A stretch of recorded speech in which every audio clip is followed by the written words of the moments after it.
Washi gonna find Bolu, but does get hit markers by Jez.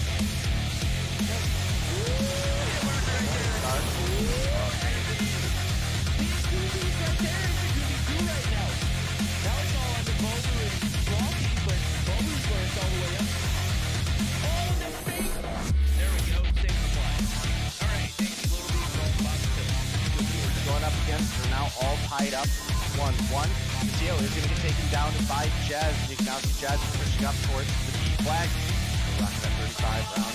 Beat it, we have Vague pushing up incredibly far, but this should be a free kill for Xitium, sure enough. With the push from the backside, finds Jez.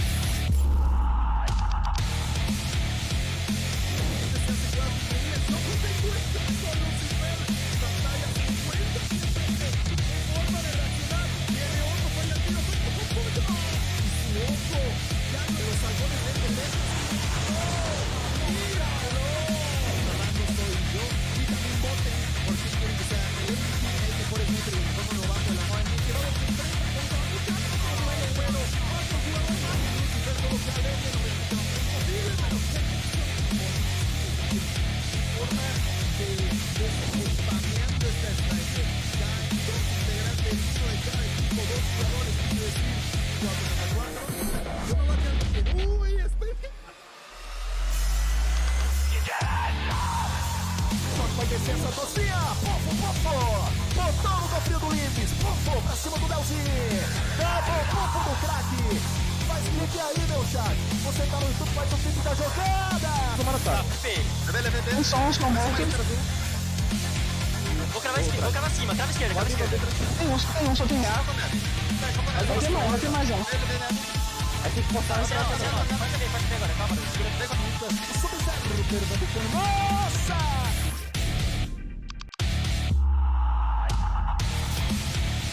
Hey, we've got two players left to deal with. FN 420. Oh my god, Lucky, what the hell was that? Count them out. Can't do it. Lucky is Dark Wizard. You're the only hope here, Dark Wizard. Oh my god, we've got a 2v5 that is a reality. Lydia looking for the shots. Lydia's been around the corner. Lydia finds one. Lydia just needs to find Lucky. Doesn't happen. We're going to another round. The most at the moment finds another one. Just an absolute demon. Moving Quick in with the side of Nova. Dave,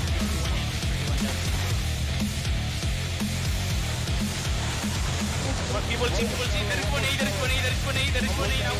one A now. One doesn't miss twice. out. Oh my. Chris, he's all one. More. Where you at, homie? I know you're gonna tip to a side on this area, but right now you're with 80 with close. Lucky. Get headshot. Costco, flip the smoke. Get it too, homie. We got a 1v1.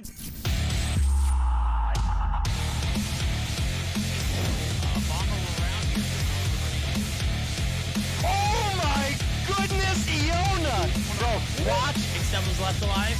Now it's Iona looking to make these. Yo, this girl's dirty! Aggressively push up to this degree. Lydia's able to find one. Artem, Misa coming through. What's that? Is that a kilo? Whoa! Whoa! Artemisa, Damascus kilo. Ooh, Kells. Finds one, is looking for two, but Artemisa. Yo, this girl kinda nuts with the kilo, bro. I have been. Found herself on that Sparrow shot. But the Angels do maintain this P3. Oh, Briggs stuff!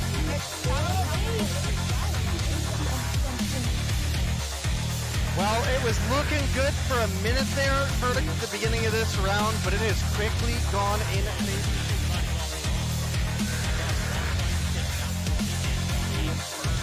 I think you're right on the money.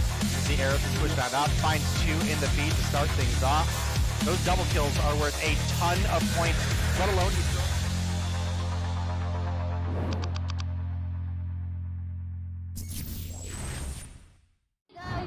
welcome back. My name is Diana and I am very happy once again to be here with you all with my favorite two casters, obviously Verdict and Day and with you all from the chat because you guys are amazing. Obviously, don't get scared because I do have a nice makeup today. I want to say it is nice. It's nice.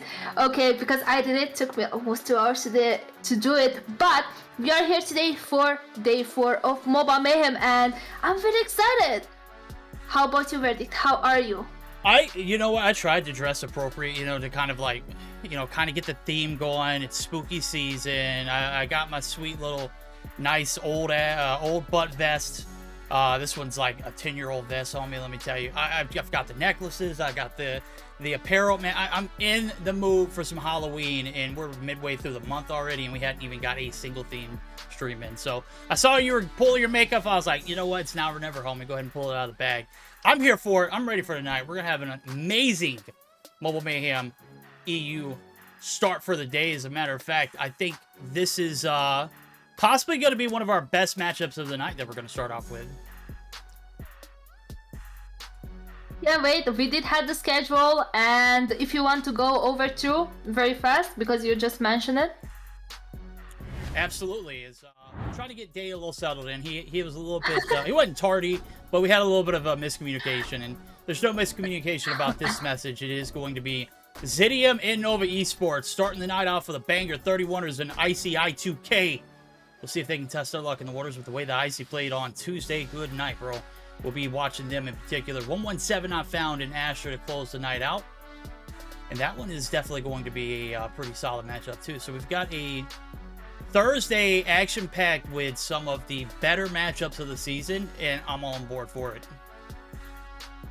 Yep, I actually can't wait. Obviously, it's gonna be an awesome day. What is the match that are you very excited for, particularly? Which one out of these 3?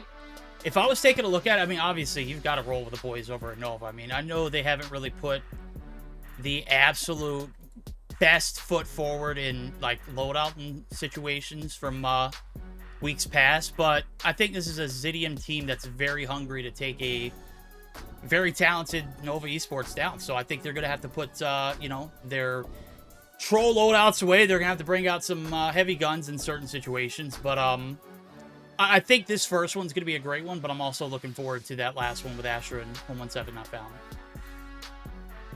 Yeah, that's amazing. I can go over the standings while they is fixing his camera from last time. It's fine on my end, so I... Oh, you were quiet. I was like, you're fixing the camera. Then I'm sorry. Well, you can go over the standings then. Take over. Exactly, take over. What were we going over? I got distracted when you were like, yeah, Day's not working, and I'm like, I'm sitting here. I don't know. It showed I was loading on the stream too, but I don't know. No, you didn't send me the link, so it's not loading because it never. I'm not throwing you under the bus. Wow. Exactly. Yeah. I don't know. Yes. Well, rate is bad, but we can go over the. Okay. I see what's going on here. I messaged the link to the wrong person. That's there we go. So now we're gonna have some creepy person spectating you the whole time. That is my fault. Yeah. I was like, dude, I totally sent it to you like 30 minutes before the broadcast started. A blank link, but guess not. All right, just to confirm, everybody, there he is right there. He is not just loading. Yeah. It's not load nominated. It's not bot nominated. It's day nominated. And he's got amazing lighting, and he looks spectacular tonight. Yes. I'm gonna wait for the stream to see it too, because it's not, but like, I really do like your look, Verdict. Yeah. Okay. There we go. I'm getting on board. It's spook season. Yes, exactly. And we're gonna have lots of spook season team, because I do new makeup every day, right? With like SFX makeup, usually, because I'm getting into it, because I really love it. But we shall go over the standings. Yes, Day, okay. Take over. Day. Your time to shine. Take over. Exactly. My time to shine. All right. Well, guys, in first and second place, I don't think it's any surprise that we have these two teams at the top. We've got Animus in first place, tied up with Nova Esports, both on 40 points. In third place, we've got Limitless sitting on 30. In fourth place, 117 not found on 25. In fifth, I2K Icy with 20. Tied up with the likes of Theory Gaming as well as Zidium. In 8th place, we do have Astra, and in 9th place, we do have the 31ers. What is the game that you, because we were talking, I asked the verdict earlier, what is the game that you are most excited tonight? Don't say it the first. I think that all of our matches are terrible today. No, I'm just kidding. Yes! Yes! That's yes. the spicy take I was waiting for. No, I think Zidium versus Nova has some potential to at least be good, despite my, blatant thoughts that I think Nova is a much stronger team than Zidium, and I fully expect them to win. I do expect Zidium to have a couple players at least that put up some good numbers. They put up a fight throughout the games, and if I had to guess, probably see a 3-0 there, but maybe a 3-1 if Zidium really pulls out the stops. Game 2, I think, is another one that has some potential to be very close on the opposite end of the spectrum. Not really two teams that are competing in top 3 or 4 positions, but teams that I think are fairly balanced as far as skill. And then when we get to our final match, 117 Not Found versus Astra, I think that has potential to probably be the biggest blowout of the probably the past couple weeks at least. Okay, amazing. I do see both teams are here, so I can go over the maps very fast. And we're gonna start with the hardpoint on standoff. Very beautiful. I'm very, very happy. Followed by an SND on fighting range. God damn. Very good. The third game's gonna be a control summit. Okay, if we're gonna have a fourth game's gonna be a hardpoint on raid. Okay, and an SND on takeoff. Also, Annihilator and Purifier are banned this matchup. Alrighty, well, you know what those sounds are, Dave. It's time for us to shine as well now, as we're going to go ahead and get into our first series of the night. We've got a Stage 5 contender competing against a team that was in Stage 4. They have since changed a lot. Zidium being represented here by Faints, HBC, Etsy, Greasy, Gracie, and Cree. Nova, they're going to be starting the stack of the Core 5, and we're going to go ahead and hop on into the action as we start to see this game develop. P1 again right here in the courtyard area. Smokes are out, and boy, I can't see a thing, but these players can. They are frying right now, Dave. Yeah, you're definitely right. And, again, this is a matchup that we expect Zidium to really kind of come through and show us that they're able to compete with the likes of Nova. And I don't think anybody really expects them to win, but if they can at least show that they've got their rotations on point, they continue. This is a team that has asked us week after week after week for a long time verdict. Are they good at search and destroy now? And we were finally getting to the point where we could say, you know what, you guys are looking way better than you once upon a time were. Haven't fully given them that credit that they're good at search and destroy yet, but this is a matchup that they can definitely come through and prove it. They don't even have to beat Nova, but if they show us that they have good positioning, that they're playing their twos well, and things of that nature, then maybe we can get them on board with some comments about them actually being good at search. Right now, they've got a good rotation over onto P2, as well as got a fair bit of points on P1 as well. They've actually got a 3-point lead over the side of Nova, and could be looking to extend it. We're looking at the positioning here. Great rotation out of Etsy is going to pick up one mid. He's sitting on a 7-3 right now, Bert. No, he is. He's frying right now. We were talking about it on Tuesday. After that update, what we're going to see from Nova, and nonetheless, just a little bit of tinkering with the M16, and Spy's already ready to pumpkin repeater these guys' skulls. Right now, as the break comes through, Nova's going to be sitting pretty in the objective. Wasn't a very good start, but after the first 2 waves, they were successfully able to get the retake. So now they're going to be able to take the advantage back in their hands. It is going to be one player in Greasy trying to make the breach inside. One shutdown. Spy got the secondary in with the Deagle, and that is going to be the points going to be collected. 15 seconds now as we get this scramble over to this P3 site. Big Blue is where our eyes are going to be focused at. And right now it's a sea of blue surrounding the objective. But then there's Inferno. He's going massive, baby. He's sitting on 13 day with that SKS. Yeah, definitely a big performer here, and one that we fully expect to be doing well. And another kill does come through, but right now, looking at a fairly blue feed, somehow Neil respawns. I mean, that was like a raid level respawn that I just saw out of Neil. He got gunned down out of P2 and spawned with a player right in front of him, right outside of P3. So maybe a little bit of an unwelcome blessing for the side of Nova there, but They're sitting up about 30 points above their opponents right now. They are trying to make this break over to P3, and I gotta say, they actually had a fairly solid break into P2, and once again took themselves a little bit of a lead. Now we're on the second half of P3, and you gotta wonder, how much do you commit here before you just go set up for P4?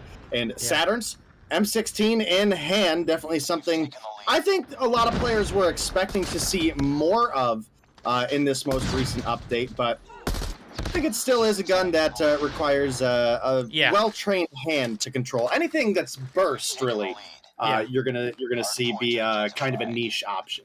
No, I'm completely on board with that. I mean, I've tried to use it. I enjoy it. It's not something I would regularly use whenever you got a Krig that's out. Obviously, we're not going to see Krig here for another 2 weeks. But, I mean, in the hands of these pro players, they make guns that are probably not really broken, look broken, and I think Spy was doing it well before the buff. Right now, it's the meta of the SKS for Inferno, who's leading the pack in the lobby right now, but the break is going to come through. It is going to be the trove of players from Zidium. They're going to be hard strung on getting this point. And right now, it's only Greasy Gracie left in the objective. 2 players making their way towards the front side. They've got both ends covered. No, they don't. Boxes. Here's the hit. Nova, they're looking for a big investment. They had to rotate early. Right now, they're not seeing any payoff for it. So, right now, it's all the matter of Saturn's putting himself on the hill. Gracie is popping off. He's frying. He's got a Goliath in pocket. And Nova, they're getting broken from each and every angle. The top side is the last hope. We'll see if Etsy can make the break day. Well, definitely looking like a good game so far. Zidium, this has been their strong suit, right? Verdict coming into the hard points, right?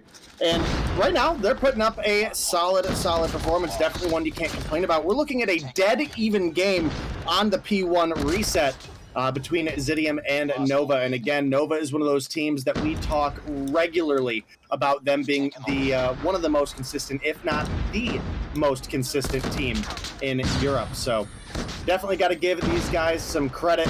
And Zidium, this is a big opportunity for them right now. No, it's an absolute crucial one. The break comes through, a great opportunity to go ahead and put your foot on the hill. There's 2 players there. Make it 1 now as Gracie's going to be the last one there. He wins a massive gunfight as well. He is putting the beams on him, baby. Right now, 20 seconds left to go. Focus should be over towards this back factory site, as you can already see. A little bit of Nova presence. They've also got the mid lane controlling the statue, but they are going to be eliminated. Saturn's now having to make the long rotation through, as well as Inferno, and this might be a little bit of a spoiler alert.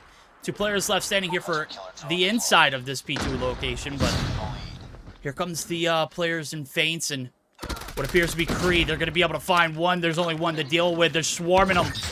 They're going to be able to take down Creed, and that is going to be the early advantage going down. And here comes the Goliath 2. Backside is secret. There's nobody from Nova here to really contest or put any kind of shots on to prevent this from happening. This might be a full 60 here for the boys over at Zidium. Well, we'll definitely see. One thing that we've got to make note of, Verdict, is the fact that we do usually have at least 1 Tempest run by the side of Nova, and that could be a big factor in shutting down this Goliath. But so far, definitely looking to be a good hold for the side of Zidium. And, you know, this is what we really expect out of this team. You know, they're here to prove themselves. I know there's a lot of people that think, you know, if things maybe happened a little differently with some of the player eligibility, that this team maybe doesn't even make it to a stage 5 position, right? So yeah, these guys got to step things up. They've got to prove that they are here and good to go. And today is that best opportunity for a solid matchup out of them. Yeah, you're absolutely right. I mean, right now they're going toe-to-toe with one of the Stage 5 contending teams here from EU. I did see that Inferno was able to manage to take down the Goliath on the backs of having that pocket Tempest, but it was a day late and a dollar short. I mean, the damage is done. They've got a 50-point deficit. It's got to be a big investment here on this P3 location. Big Blue is where it's going to be big advantage covered, or it's going to be the break coming through for Zidium. Right now, they are not able to make any kind of transitions anywhere on the map. You got Greasy, who's the lone wolf in the on the backside of the objective, but I mean, as much damage as he's done, it's going to be all for nothing. No, it's Etsy. The players come through. It is going to be the break that's going to stick, but it's for the last 20 seconds. The lead's going to be still inside of Zidium's hands, but it's going to be at the expense of not getting this early rotation to P4. You can already see it now. They're going to go ahead and abandon the point. You got one straggler in Feints who's there to pick up this free time. And now Nova haven't had the best of luck here on P4s. This has got to be a big hill for him, Dave. Yeah, you're right. It definitely does. We were giving a lot of credit over to the side of Zidium for how strong they have been when it comes to their respawns. And right now, they've got themselves a 42-point lead over the side of Nova. Not a difficult task for any team. So Zidium definitely giving us at least a good sightline into their improvement.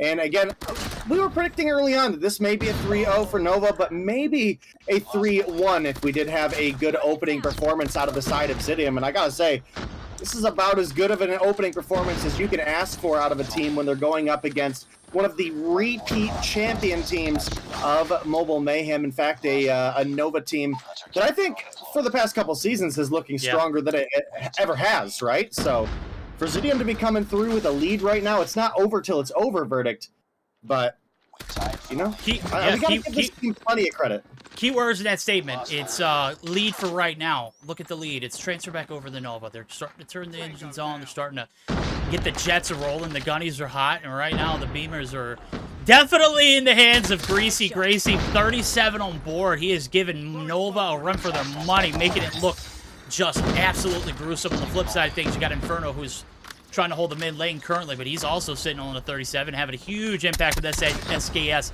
Shuts down the Sparrow user, Gracie. Going to be able to get some shots on him.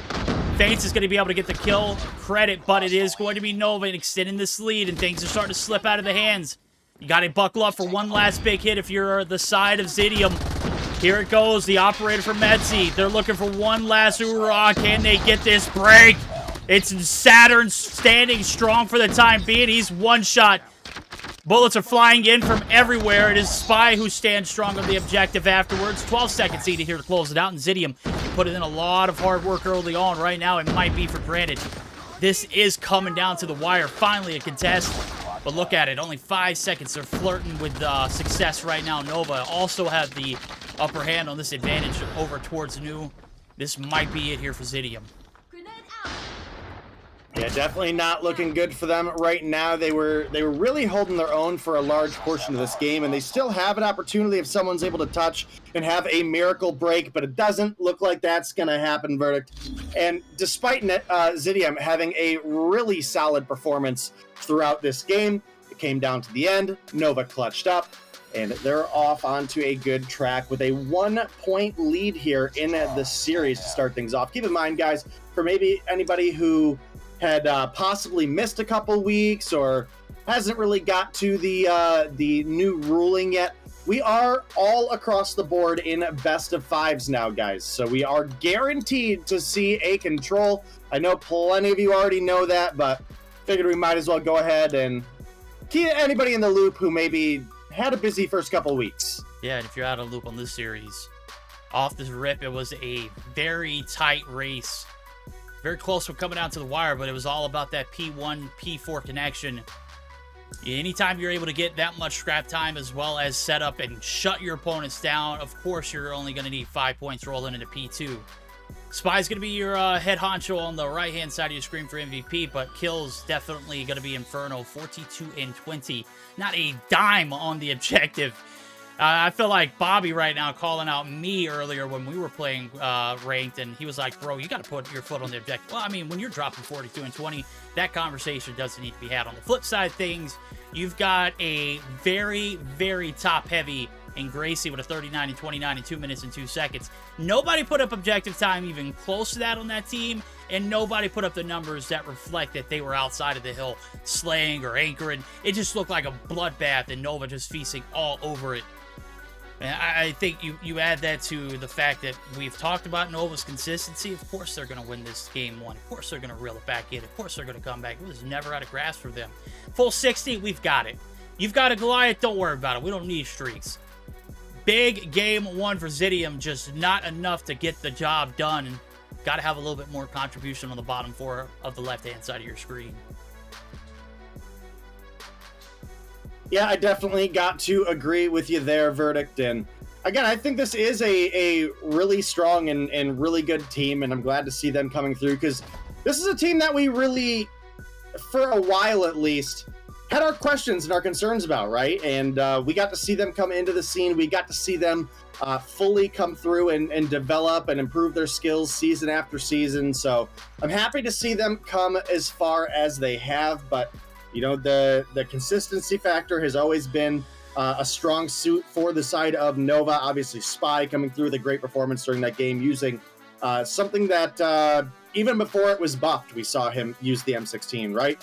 You had Greasy Gracie put up a great performance at +10 with 2 minutes on the hill, but you know, without being rude, Verdict, I think you hit it absolutely the nail on the head. You got to see more participation out of the other 4 players of Zidium. You can't be scared of Nova because if we're going to be honest, I think Nova is a team that definitely has a chance to possibly be a winner of Stage 5, but at the same time, I don't think Nova is like definitively the strongest slaying team, and I don't think that Nova is definitively the strongest teamwork team when it comes to looking at the Stage 5 teams. They're just very consistent and well-rounded. I mean, I don't think I could have said it any better.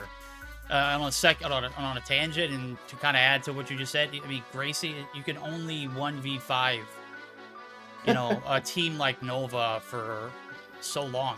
It was obvious when we got into the later portion of that game that, I mean, the gunnies just were not hitting for the remainder of those 4 players. It was very, very unfortunate to see such a marvelous performance out of a young man in Gracie, but hell, it's still an L. I mean, it doesn't matter if you win by an inch or a mile. Right now, we're going to see if they can square off and make things even. Are they a good search and destroy team, or are they just playing bad still? Are they somewhere in between? It doesn't matter. Again, I just made the mention. You're either going to win or you're going to lose. If you have a 1v5 situation in this search and destroy, you're going to get picked apart by Nova. Yeah, you're absolutely right, and it looks like we are getting into the match here, Verdict, and well, this is that true measure of talent that we were really waiting to see out of this team. I mean, I think the bigger search and destroy challenge, honestly, you'd be looking at the likes of a Animus lineup, right?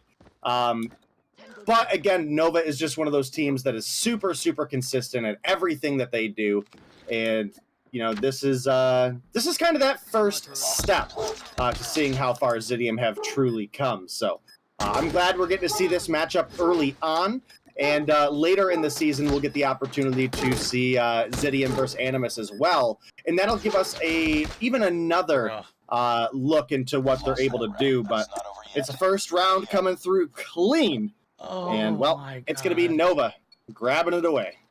I don't know if you saw Cry right there, bro, but he was struggling. My guy has to be on like 500 ping or something. I don't know what the hell those shots were. I mean, the Rytech was crisp. He pulled the Deagle out, and at that moment, I knew he effed up. It was just... I mean, Neil was just playing with him. He was just toying with him, putting some ice move on him. Oh, boy. Nonetheless, though, we're going to be able to prevail. They're going to be able to take the first round. This is the first time I think we've seen the Rytech be used in EU. We've seen a lot of unorthodox methods. And I'm not trying to call out methods in chat, so don't get your head blown up by them. We've seen some orthodox loadouts be used in Mobile Mayhem, especially in EU. I think the Rytech is something that we've seen across other regions. We've seen Tatio use it. We've seen a lot of Garena players recently use it. Right now, it is in the hands of Cryin. It's definitely one of those guns that I could see be abused. I'm shocked we don't see any XPR after Tuesday's NA match. Oh my god, Neil. Connecting the shot, threads the needle right on the top side of wood, or tin rather. HBC there to take him out as he tries to make that transition. We got one player in Nova left to deal with. He's got the evil clown in his hand, and the M16 is OP as it is. I don't know if he's going to be able to do it. It's Greasy from the backside, shutting down. 1 for 1 now is Zidium finally able to put a tally up on the board. All right, well, all tied up 1-1. Definitely looking to be a interesting matchup. HBC coming through. I believe was he Pear. Was he Shady Pear? Yeah. Okay, yeah, that's what I thought. I was trying to remember which one was Shady Pear and which one was the Speedy Lemon. Speedy Lemon. Yeah. Speedy Lemon dipped. He's gonna be. Yeah, he is now. yeah. Yep. Good for him. I'm proud of him. Yeah, good for him. Absolutely. He's a great talent. He's definitely a great talent, and I do believe HBC is as well, but consistency has definitely been in question for HBC in the past. Obviously, we mean no disrespect by that, but that is just flat out the reality. And right now, looking to have a good game. If he can keep it up, definitely could be in a good position, but you've also got to consider the other talents that we do have on the table for the side of Zidium here, right? Kree, we're looking to see Kree pop off. Obviously, you mentioned the Rytech, something that we've seen a lot more in some of the other regions, and now just starting to get through to the European side of things. And even you mentioned we saw Tatio use it before. I mean, it's better now, right? Like it's definitively better. So definitely got some big opportunity here. And another player is Feints, who is using the XPR. So we'll have to see what he's able to bring, because again, Nova are going to capitalize on every mistake you make. And well, Zidium could be able to snag another one away to keep this one rolling in their favor. Yeah, they just keep continuing to apply pressure to this Nova team who... I mean, I get it. It's Stage 5 right around the corner, literally 60 days away, something like that. You're looking at maybe trying to buckle back and dial back what people can see on VODs. It's, pretty basic rotations through. First blood comes through. It is going to be the XPR making its debut. It's the arachnophobia. If you're scared of spiders, you got to be scared of the XPR as well, as Feint's going to be able to seal the deal with a shot. Etsy going to be able to find one. Overextend's going to get dropped. HBC there consistently for refrags. And this is a problem here for Nova. They're trying to deal with too much pressure. No, my God! There's no way you don't win that gunfight, HBC. He was one-shot. Creed picks up the M16, makes it look pretty lethal up close. Feints now on a 1v2. He's got the XPR in hand. Saturn's inside of the trailer. Not going to give him anything to work with, and that's the information. Go ahead and get that bomb plant down. Creed's going to go ahead and do the deed. That's going to push the clock down from a minute to 44 seconds. 2v1 retake here for Saturn's, or 1v2 retake here for Feints. Going against Saturn's and Creed. All right, well, Feints got to hit a couple crispy shots here to try to bring this one together for the team. We talked about you needing to step up for the team here, and, well, misses the first shot, and that is quickly going to diminish his ability to clutch this one up. You land that shot, and, okay, maybe we can believe a little bit and see what you got, but not going to happen this time around. And, well, we're all tied up 2-2. Nova bringing one back. Obviously, they've got plenty of opportunity here. And, well, with Saturn's M16 in hand, going to open up with one. In fact, we have 3 M16s in play for Nova? We sure do. They believe in the M16 supremacy when no one else did. And now it is somewhat viable in the right hands. And Nova starting to turn up the jets yet again. Slow start in the hard point. Doesn't matter how you start, it's all about how you finish right now. They are giving 2 rounds away, back-to-back, but managed to recoup themselves and put 3 on board before we swap sides. We got one more round. 2-3 lead in the hands of Nova. Flawless round last.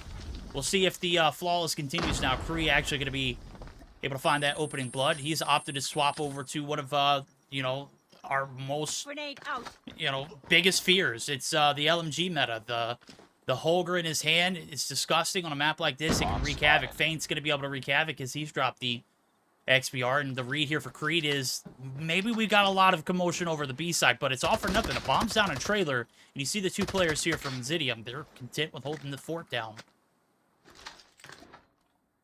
All right, well, Etsy, Greasy Gracie, and Feints last alive in a 3v3. They need this one to tie things up before they go on to the offense. If they switch sides and they've got a 4-2 to recover, then it could certainly be a problem. And I'll tell you what else has been a problem? Saturn's comes through with kill number 11, rocking the newly buffed M16. And, well, if you are the side of Zidium here, you got to find a way to deal with your boy Saturn's, because now with Creed finding 1, Creed finding 2, you've now got Greasy Gracie, the top frag in the hard point, coming through with the kill onto Creed, now in a 1v1.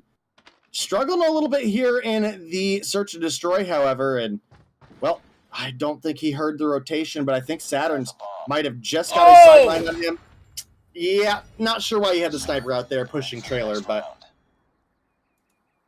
Man, that's rough. Oh, that was a great clutch. I'm going to be honest with you, that almost was a choke for Zidium. You had a 5-3, you had bomb down, you kept peeking one by one. And again, you rely on the big carry from game number 1. Drop 39, damn near 40. Right now, he's sitting on 4 in the search. We're 6 rounds deep, 3-3 tie. First round as we flip sides, it's Faints who's going to be able to open up with a headshot right through the wall, bang him up. Neil, we'll see you next round. I didn't manage to catch it, but oh, the quick scopes are there, but Inferno manages to stay alive, and this man should be dead. Who's going to be able to take him down? It's Gracie nonetheless. 5th on board. Now the push towards this jungle site. He's got one to deal with up top. It's going to be Spy. He's going to be rocking the corner inside of the jungle house. We'll see if he can go big here. One shot. It's going to be the burst coming through. Oh, Gracie, you're just untouchable right now. Literally Elliot Ness. All right, well, Saturn's 12 deep, Creed on a 6, and Greasy Gracie has definitely stepped things up this round for the team. Now sitting on a 6 along with Etsy on a 5. If I had to guess, if I was a betting man, I'd believe in Nova to clutch this one up, and the fake defuse comes through. The one burst out of Saturn's going to clean up. Went for the snipe on the follow-up, but wasn't quite able to get it to land. Now, you can see Greasy Gracie kind of just hightailing it away, trying to survive here. Gets some shots on one, got a second pushing, and that's going to be Creed rounding the corner with the snipe in hand. Going to clean that one up. And the 3-4 going to be in favor of Nova once again. 3-4 back in the hands of Nova. That one went south real quick. You open up with a few bloods of your on, and Saturn somehow gets inside of your spawn, and man, it is just a pest you couldn't afford to deal with at the time. He did a little bit of damage, but that's pushed towards the jungle side. Spy was just Johnny on the spot with that Dim 16. Right now, it's Inferno opening up a first blood. Feint's not going to be able to do much damage this round. 20 seconds in the round. We've already made our way over towards the A site, and with the player disadvantage, they're going to go ahead and commit to the bomb plant. There it goes. The shots from HBC. He's going to be able to equalize things. And now we're going to see if Nova can play this 4v4 retake. Now his bomb goes down. 35 seconds on the clock. Neil through the wall. Trailer site, not a safe spot if you're on the opposite end of it. Those walls are paper thin. Etsy, though, he's going to be able to add a little bit of damage up. Finds 2. Spy and Creed out. Now it's all up to Saturn's. M16 in hand. I don't know if he's got a clip, but magazine, he definitely doesn't. There's no way you take down 3 players in the span of 14 seconds. This slow peek ain't it. You can slow dance your way back into the next round. 4-4, tie back up. Zidium. That was just a great way to push towards that site, even with a player disadvantage. You relied on your gun skill and your positioning to pan out, and it did. Tied us right back up. It's been back and forth. We got it closer just like we did in the hardpoint day. Yeah, we definitely do. And this team, you know, I think I'm willing to go ahead and throw it out there that right now they are looking pretty solid in their search and destroy. It took them a while to really get going with it, but definitely got to say I've been impressed by them recently, and I think going up against a team like Nova, and you know, a couple weeks ago, Verdict, we would have said, okay, 3 M16s were trolling, but M16 kind of fire right now, so you definitely got to give credit to that. Neil gonna find one onto HBC, but Feints is right here for a refrag to keep things on a 3 versus 3. Neil gonna find another, and now Spy. Pretty sure he got sight on Etsy with the rotation here. Goes to the slide. That was a dirty slide, and, well, gets the nice little one burst across Etsy. And going to have plenty of time to come through with the defuse. And Nova, once again, take themselves a lead this round. But it has certainly been a bit questionable, right? They haven't had the definitive edge that we thought they were going to have. And, again, I think that partially, at least, does play in the effect of just how much better Zidium have looked in the recent couple, season and a half, I would say. I completely agree.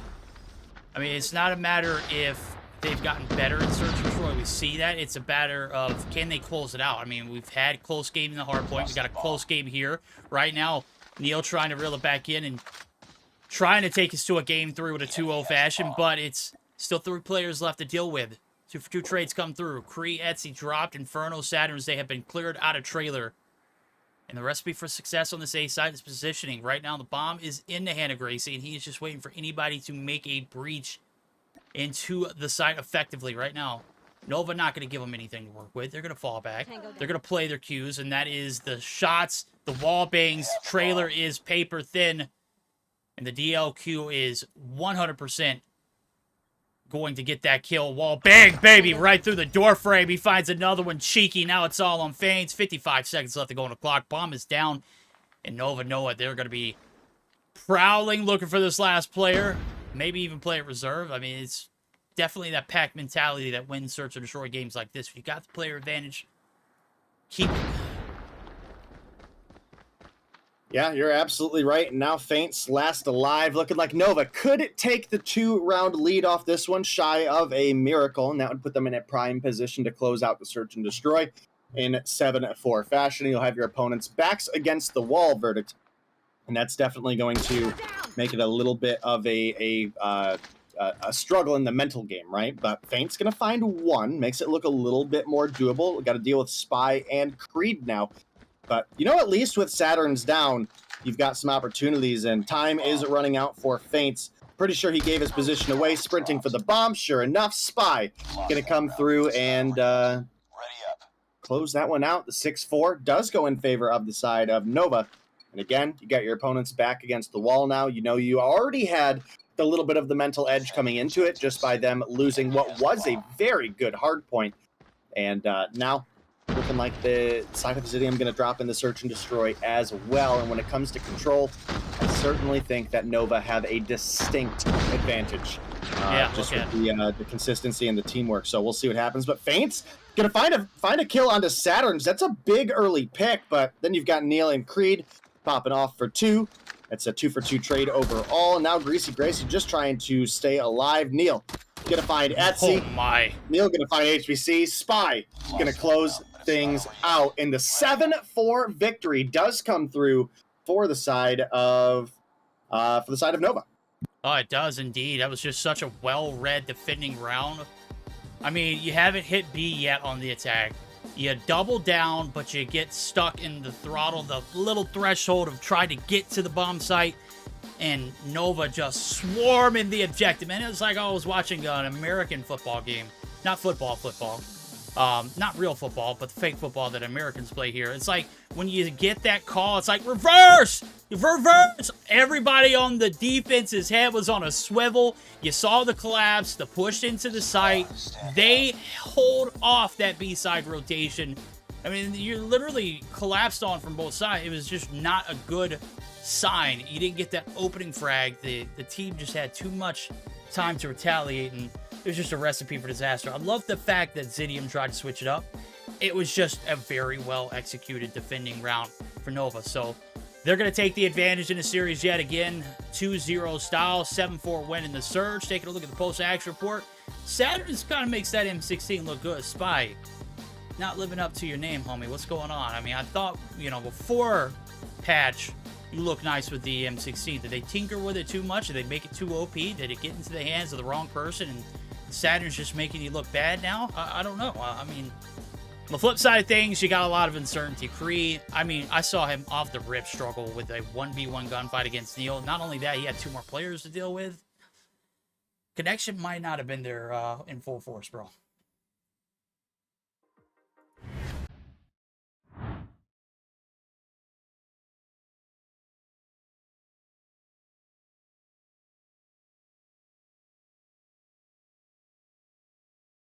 Hello? All right, Day has exited the building, chat. That is quite right. He might have something going on. We're going to go ahead and move on. We're going to go ahead and take a look at this best of 5 spread. Deanna was so polite to run through it earlier. I forgot what it was. This is Summit Control. Make or break here for Zidium. They've played some pretty solid games so far, but Nova's consistency continues to reign superior in Mobile Mayhem. They just know the recipe to success. And that search and destroy performance was spot on. The hard point looked a bit rocky off the rip, but nonetheless, they reel it back in with that 250 to 204, if I'm not mistaken. With the Annihilator and the Purifier off the table here, I'm expecting to see a lot of claws with some of these ricochet bullets coming through. Hit those tight angles, try to play for some information. And I'm definitely looking to see if anybody's going to be packing some Goliaths. Got to earn them first, though. Tempest is definitely going to be on hand for Inferno, he's done such a great job playing that niche role. We'll see if he thrives and is able to make an impact and find a way to nerf any kind of streaks that Greasy's able to earn. Because I'm betting my bottom dollar on him being top rank. So we're hoping Day is all right. I still haven't heard a word from him. He might have gotten a phone call. But we're good and we're content with moving on. So I don't think he's just muted, admins. I think he might have had to actually step away. I'm assuming that it is cams off and everything, so. All right. We're not going to keep you fine, ladies and gentlemen, waiting for this matchup. We're going to go ahead and dive right into it. The Zidium's on the chopper block. They've got to find success here in the control. They're going against a very, very hungry Nova team who want to close this one out in 3-0 fashion. I don't blame them. They're getting stage 5 ready. They're sharpening their tools. They need to find what works and what doesn't work real quick, because 60 days comes and passes with, I mean, especially when you're old like I am, bro. It's like, 60 days is like that, bro. It's like that.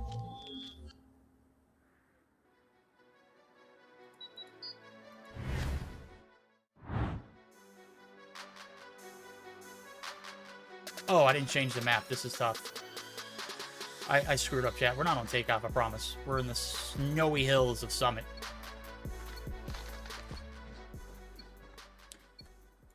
All right. Blunders on my end, nonetheless. We're into the action. Might be icy cold outside, but I know the gunnies are going to keep you warm. Whose shots are going to be hotter? Who's going to melt snow? Who's going to bite dust? Who's going to fall short of victory? Who's going to be able to take us to a game 4? It's all on Zidium right now. A little bit of hill time being accumulated right there. A little bit of progress going to be reversed. Is Nova going to be standing firm on the defending round for the first, third, and fifth if it does make it that far? Right now, it's all about the attack strats coming through. Right now, you're not having a lot of success on this A objective. And with the amount of presence here, maybe divvy down for a B side push. I'm not sure what the play call is here. Spy's the last bandit for Nova to contest. He's going to be taken out. The top side control from Inferno. He's got 7? How do you have 7? And then miss shots like that. That's very unfortunate. Inferno going big so far. I don't even know. I mean, the game just started, bro. We don't even have 7 kills in total for the whole lobby, and you've got 7 with the MK2. What a freak, bro. We tied for the lead.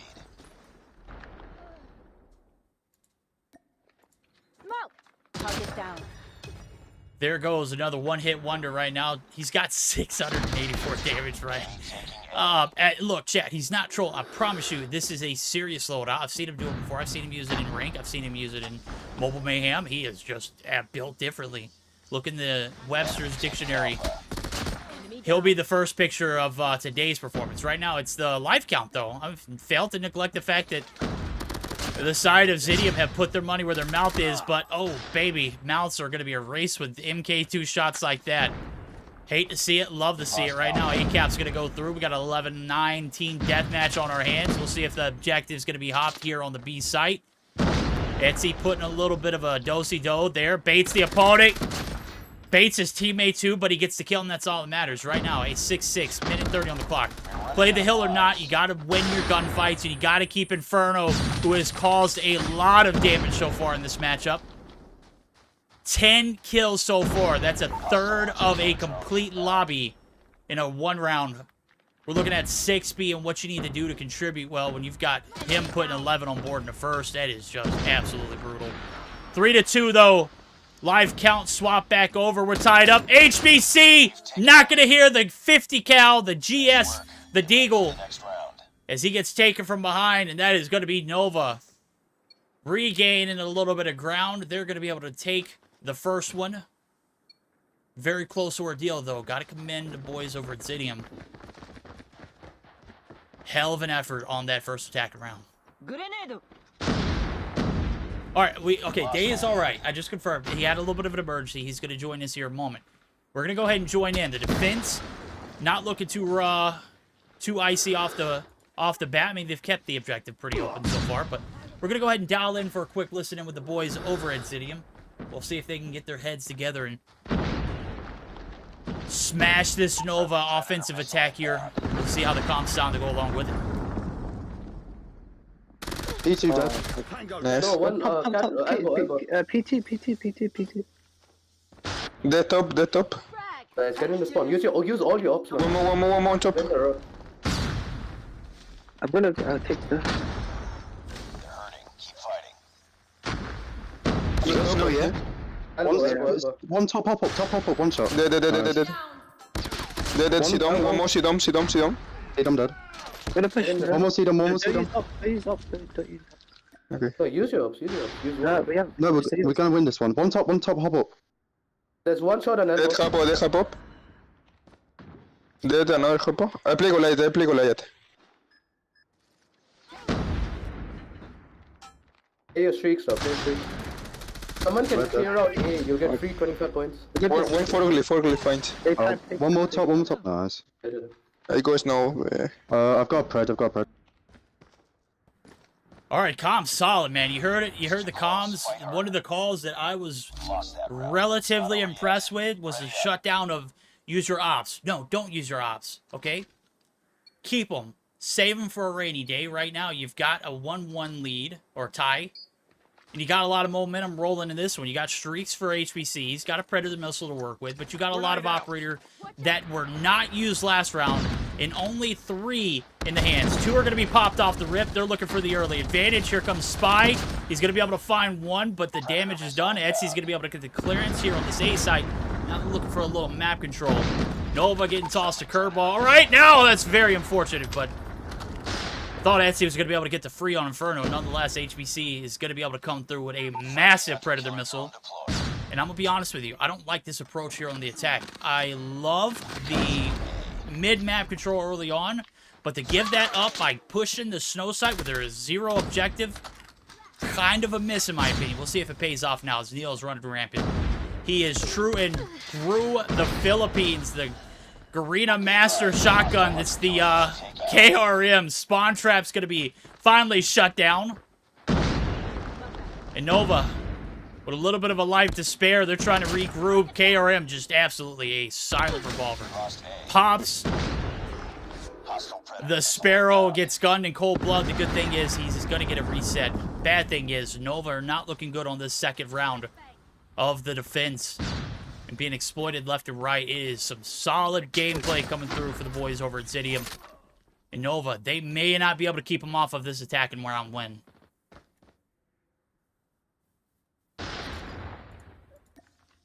Goliath earned their Predator missile as well for Etsy, so they're going to have a little toys to play with next round if needed. If it does go to a 5th round, they will be on the attack, so be interested to see how that one develops. Right now, it's a 15-5. 1 minute and 22 on the clock. TDM. 4 players left standing. Make it 3. Exposed right now. Spy trying to reel it back, but there's only so much damage you can do. Finally, the hill's hopping. Only 2 lives remaining for Nova. They're going to have a hope and a whim and a dream to come back on this one. 9 lives remaining as we go back and forth. A minute left to play, so plenty of time to make something happen. And Saturn's going to run right into HBC. That's going to be the attacking round they needed to close this one out. We can see if they can get the 3-1 victory as we flip over to the defense for Zidium. 2 Goliaths to work with, by the way. Good freaking night, bro. Zidium bringing the hammer down here in Summit. I was going to say they were making it rain streaks, but, you know, it's very, very snowy here. Just like the Sparrow shots. Talking about a full sweep, 4 drop almost instantly at the top side. And he's sitting on 14 now. It's big focus. Go big, go big, go big here for the boys over at Nova. That's like a catchphrase now, I guess. I can't think of anything else to say. Just go big. Right now, they're putting a little bit of double time. Nova applying the pressure. They got top control. They got Spy on B. They got 1 on A. Which way does the defense swing? They can't make it out of their spawn. Finally, Etsy going to be able to take 1 down, but A's cap damages in. 2 minutes and 15 seconds left to go on the clock. It was looking very promising here for the boys over at Zidium. Not looking likely here for a 3-1 victory. We'll see if they can keep Nova out of this B site. First, they got to deal with the pressure and take away Saturn, who's pretty much streaking up right now. He's got Predator to work with. He's got Goliath if he plays his life to a T. Pressure now, 19-14, reeling it back in. Shots to the mid-map, not hot. Etsy, though, returns with a claw, says, hey, buddy, my operator's just as good as your gunny. Neo gonna be dropped. There it goes. Did Saturns get the streak? No, it looks like he's gonna bank it. There it goes. One more needed. Etsy shuts him down. That might be it. Even if we see Nova win this round, they don't have that Goliath to combat the two that the side of Zidium are pocketing for that next round. They may not even need it. Minute 20 on the clock, though. We'll see if Nova are going to be able to slow it down a bit and try to get those corner approaches, maybe get some kills in the feed, but it's a sea of yellow. HBC making it look easy. He's looking for the 30 bomb. Saturns says your credit card is declined here, buddy. Not good. 7-7. Life count to a dwindle. 6-5. It's dropped back over. We've got a back and forth affair. It's going to be a photo finish this round. Kree looking to go big. He's got a claw in his pocket. He's going to go ahead and drop it. Saturn's going to pop the Predator. He's not going to find anything. Everything has been burned by Nova. Spy needs to find someone. 2 lives remaining. HBC's dropped. Fate's going to find one. Only one needed for each. It's going to be Nova. Extending this one with 1 life remaining. They get the job done. It's all tied. Round 5. 2 Goliaths in the pockets of Zidium. I'll just continue to remind you on. They were saving that for a rainy day, homie. Let's pray that it pays off because the Tempest in the pockets of Inferno. He has yet to burn it. We'll see if he can have a big impact on whether this Goliath has a factor in the matchup or not. Hostile hunter-killer drone inbound. We're going to go ahead and dial in for a second. Listen in, bro. My chops are winded. We're going to see if the boys over at Zidium can find a way to get these Goliaths down. We're going to see what the comms sound like now as our second listen in with Zidium. We're going to watch that. Walk on your snow because they're going to hit you. They know we're coming. Kate's corner, yeah? He's waiting on the stairs. Don't feed him. No, one stop on green, On top, window. Two computers. Okay, stop pushing. Let's use the Goliath. Use the Goliath snow if you want. Okay, use On me. top. Let's play. Top there. Use it. Flash. Bro, I can't. On one shot. No, computers one shot. 2 computers. Wait. Come here. Friendly XS-1 Goliath incoming. Give him a trophy. Be careful snow. XS-1 Goliath is landing. Try pay the Goliath. Try pay the bed. Make sure you keep choking him. Kate's corner. One seat on. Nice. Cage. No. One complete. XS-1 Goliath. We don't have time. I'm popping Sparrow. I'm busy like that. We had 2. Friendly XS-1 Yes, bro. I was trying to tell you. Let's contest. Go on it. Oh boy, we are seeing everything come down to this last Goliath. The Predator missiles popped. Nothing. 2 seconds on the clock. First Goliath dropped by Inferno, brought to you by that Tempest, ladies and gentlemen. It is a very great neutralizer. Shots coming through. The Predator missile is going to be popped. This Goliath is 1 shot. It's dropped. Everything out the window. Both Goliaths burn. Nowhere to go. The 3-0 for Nova as they win this one in a very dramatic ending. A big defending round. A 3-2 victory and a fat 20 points earned. Good freaking night. Need Nova to show up for that last round, and they.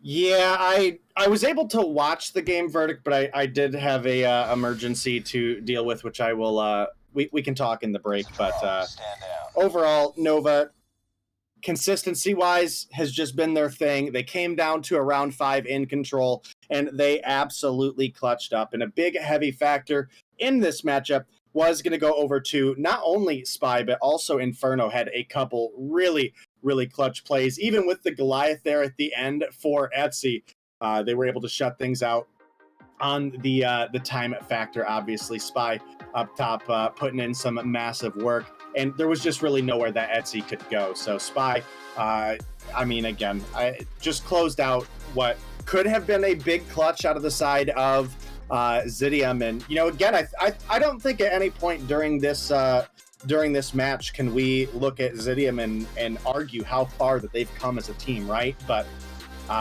man, Nova, close it out in 3-0 fashion. This is what we expect. We did think it was going to be close, verdict, and I think down the line for all of the games was actually really any of the matches could have gone in Zidium's favor. So I would go as far as to say I think that control was closer than I thought it was going to be in the first place. Oh, it should have never got to that point. I mean, you bank on 2 Goliaths to pan out, and both of them flop.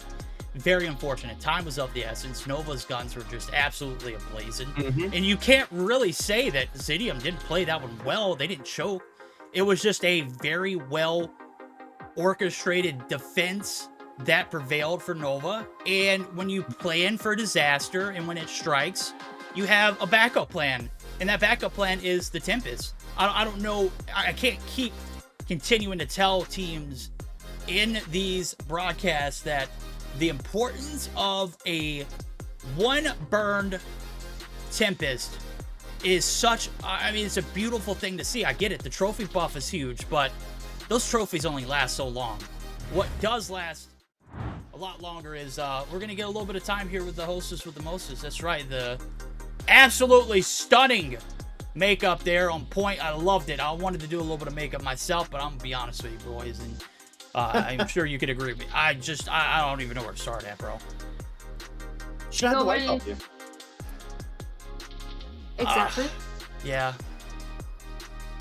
We can definitely. Hey, wife, can you help me see with that. makeup? Yeah, I mean, that God.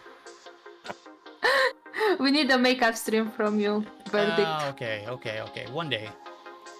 Okay, perfect. Damn, that was an amazing matchup. It was closer than I was expecting, and even if we had a 3-0 on the side of Nova, Xitium put a hella fight. Okay, we did started with a good lead on hardpoint. It was quite amazing, and I was like, oh, who gonna win? Because it was very close until that P4 reset where Nova started to get the lead and comes in with the win. Coming into the S&D on that beautiful map, the first 8 rounds were back and forth, right? 1 win on the side of Nova, 1 win on the side of Zidium. But then once again, the defending side for Nova was on point and they won. And then the control, at some point I thought, oh, Zidium gonna take the win. Even they had 2 Goliaths, as you guys said, and they had a lot of score streaks, they had a lot of operators on, but goddamn, Nova just came in with a win. Like, you cannot stop Nova with 2 Goliaths, you know? And the score streaks, you know, it's just like ridiculous. that. Oof. That was just it was amazing.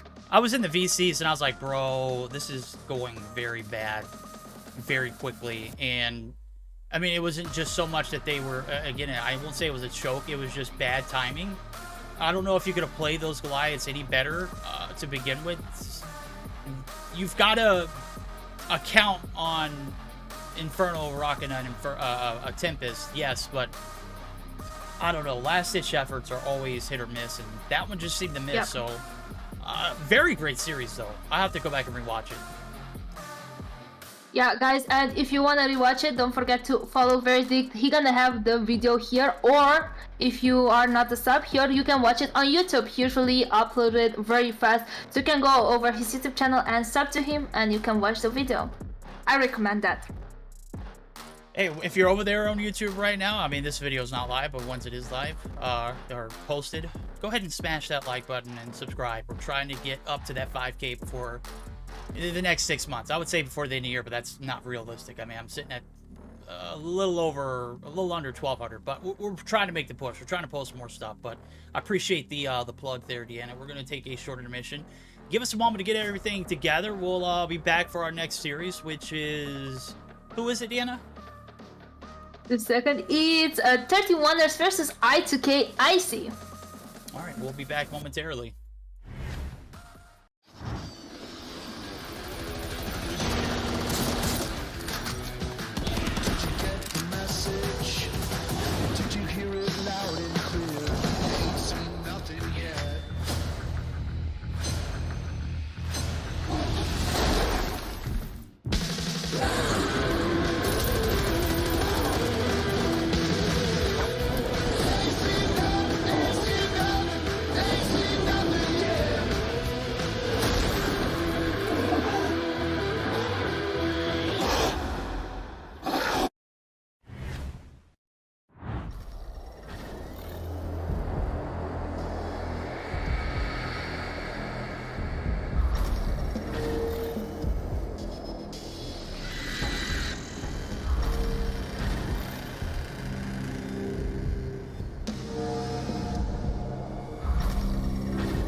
welcome back. Obviously, we did have the short break because guess what? We had an awesome first matchup, and as I said, if you missed it, don't forget to follow Your Verdict and sub to his channel on YouTube because he gonna upload the video. But we are here for the second game of tonight and gonna be 31ers versus I2K Icy. Day, any thoughts about this matchup? Well, I think I fairly gave my thoughts on it earlier, where on the opposite end of the spectrum, you know, we had a great first matchup with some stage qualified teams that, stage 5 qualified teams that, you know, we expect to be the top of the top level of competition. These two teams, I think, are fairly even, but not necessarily with the reputation or the skill level of our previous matchup. So I do expect this one could go either way. I do expect this one could at least have potential of going past the first 3 games, but maybe not on the intensity factor of that first matchup. So I'm excited for it. I hope it does bring us that degree of competition, but it certainly will be a different matchup, to say the least. Oh yeah, indeed. And I just see teams are already in the lobby. Verdict, can you go over the matchups? Perfect timing there. Looking at it, we ended the series off on a Summit. We're going to begin this one there. Summit Hardpoint. Game 2 is going to be that standoff, search and destroy. Slums control for 3rd. If it goes past that, it's everything that's earned. These two teams are going to be duking it out in the trenches. Take off Hardpoint as well as a raid, search and destroy to finish this off. Hacienda and firing range. What madman. What curiosity. I mean, Sparrow and Purifier are off the table. We are going to go ahead and jump into the action. Deanna is going to be joining us back momentarily after this series, but right now we are got our hands full day. 31ers, Icy I2K. It's a hell of a terrain here in the Summits. And I've got to say, if ice is in your veins, it's got to be flowing tight now.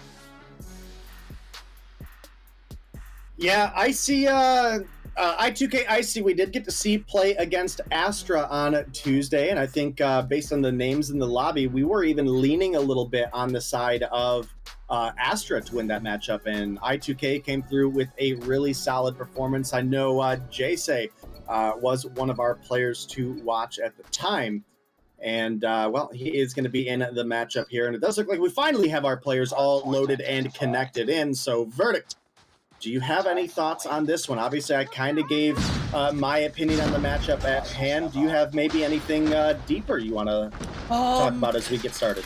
It's if the side of Icy is going to win this series, it's going to be on the backs of Jace, just absolutely frying. I mean, we saw a madman running around the map on Tuesday, the series with Astra. That was a beast of a series. Went to a game 4. Right now, we're all focused up. Boom, putting some shots in. They're going to be able to get the clearance off the hill, but the contestant is still in the objective.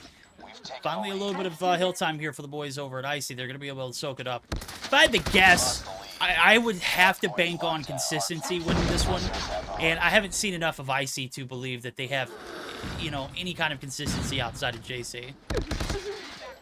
Hardpoint is ours.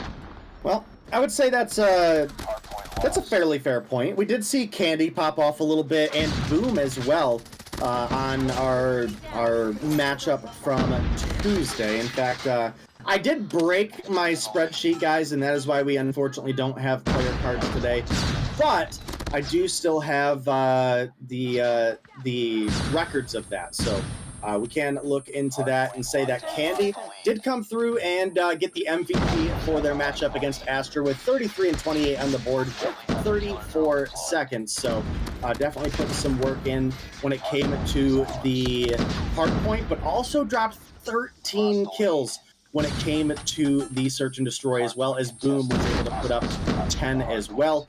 And then Jace was our player to watch, and he just dropped a nice little 29 and 17 when it came to the control. So I think he even dropped 45 or 44 in the second hard point. So definitely Jace turned things up as that series progressed, and I think he is going to be our player to watch here today as well. You look over at the opposition, and, well, you do have a couple names that you will certainly recognize. One who's already off to a good start is going to be Zed, who's sitting on an 8 with the Holger, as well as General Gore, who's going to be rocking the Switchblade here in the respawns, but will be our sniper to watch when it comes to the search and destroy ahead. So I think this matchup has some potential to be really good. You were mentioning that you haven't seen enough of I2K Icy to know what their consistency looks like. But off the back of a P2 and P1, they do have a 30-point lead.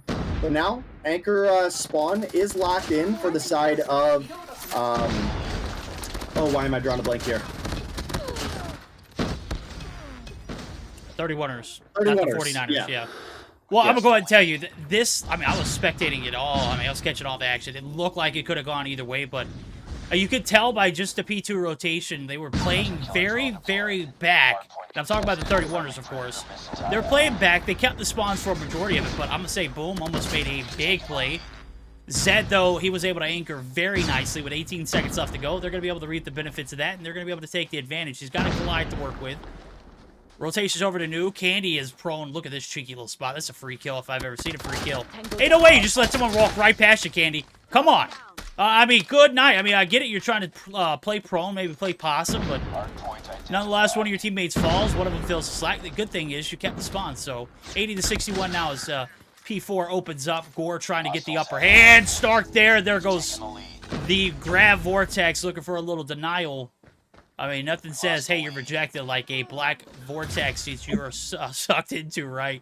They're going to be able to have the advantage for the first 15 with the spawns. They're going to flip right on their head, and at the drop of a dime, you might have a different ball game here. Spoiler alert, it's 31ers. They've learned the strategies. They've learned the advantages, but they're not going to be able to reap the benefits off the bat. They're going to still have a little scrappy and Amabi. Come on, man. There's no way we're dropping Goliath this early on, right? I mean, smoke them if you got them, right? I guess. I mean, it's not a bad hill to drop it. Even if it is early, if you can get the commit, you can definitely be in a good position to get a full hold here. But we are a little bit late in the point to get the Goliath down. So on P4, I wouldn't call it too early. In fact, I would maybe even go as far as to say it was a little bit late of a call if that's where you were going to burn it. But, you know, the fortunate thing for them is that we do have another Goliath in pocket for Zed, who has been frying. He's on a 17 right now, make it 18. Only a 3 combo, but working on getting another string of streaks here. Does get flashed, finally gets taken down.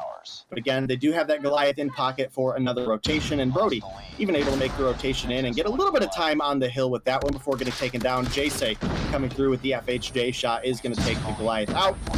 And you got to wonder where the trophy systems and where the assistance was on the P1 reset. Well, I mean, it was just a very well played, you know, sneaky little attack there. I mean, you get a few kills, you got to start to think, like, there's only one person on the hill. It's the Goliath.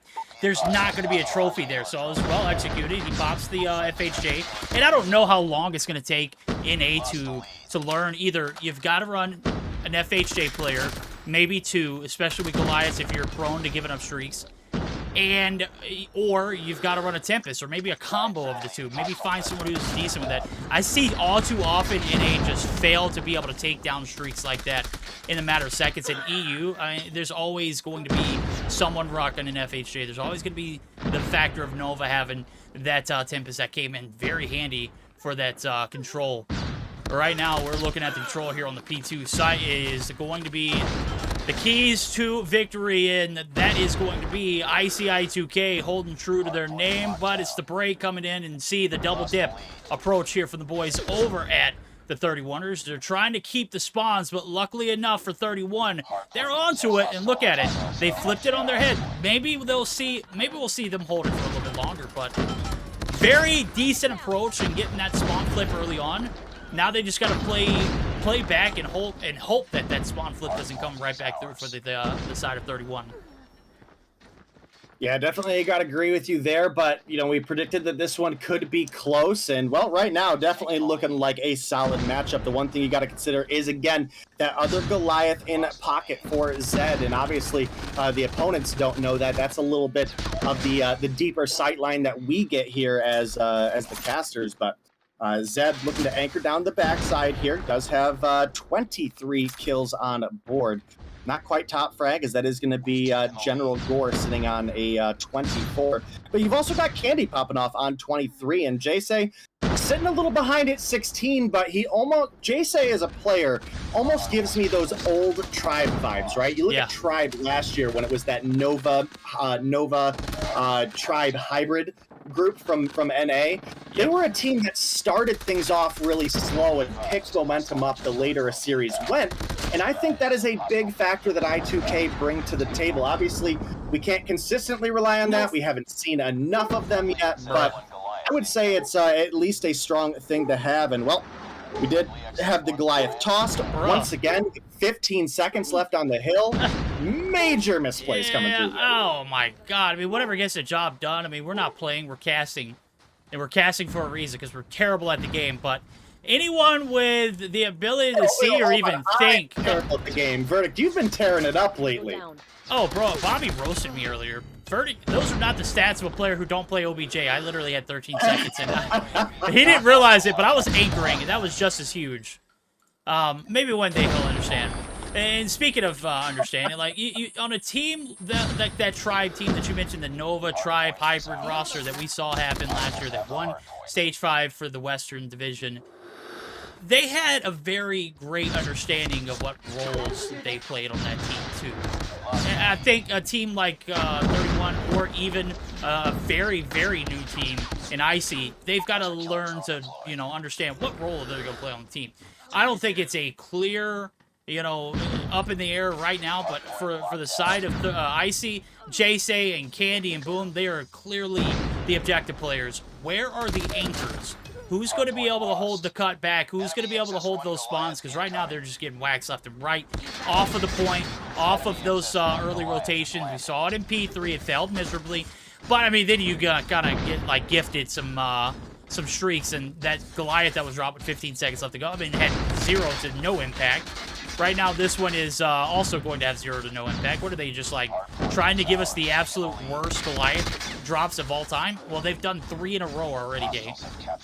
3. Yeah, I mean, the Goliath plays have come way too late. They were dropped on key hills for a Goliath, right? I mean, they're hills that are indoors that you have cover. You can get trophy systems down that cover a majority of the room, and those are strong positions to play it in, but again, the timing was just so off, and I think that is something that we definitely should nail these players on, right? I mean, that is the reality. If you want to come through and be a top competing team, which obviously if you're playing in the competitive scene is going to be a factor, those are the kind of things we expect, is knowing your timings, knowing your positionings, and that has been a weak spot for the side of the 31ers. And as a result, even with multiple Goliaths coming through, we don't have a comfortable lead right now. A single good hill hold out of the side of I2K could absolutely swing this game back into their favor.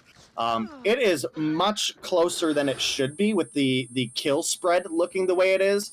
And again, the streaks coming through should have just given you a much bigger advantage. Oh, yeah. I mean, if anything, I mean, we've seen 250 O's on maps like this, right? I mean, with 3 Goliaths coming through and all of them living longer than 30 seconds, and, you know, we'll use that as like a, you know, something to just kind of compare it to. You know, with the lifespan that they lasted, there's no way you've got it 249 to 176. Well, I mean, it doesn't matter how you get the job done. It's the fact of the matter is they got it done. So we can sit here and talk hella-ish about how disgustingly awful those Goliaths were. Maybe they were just trolling. They knew they were going to win.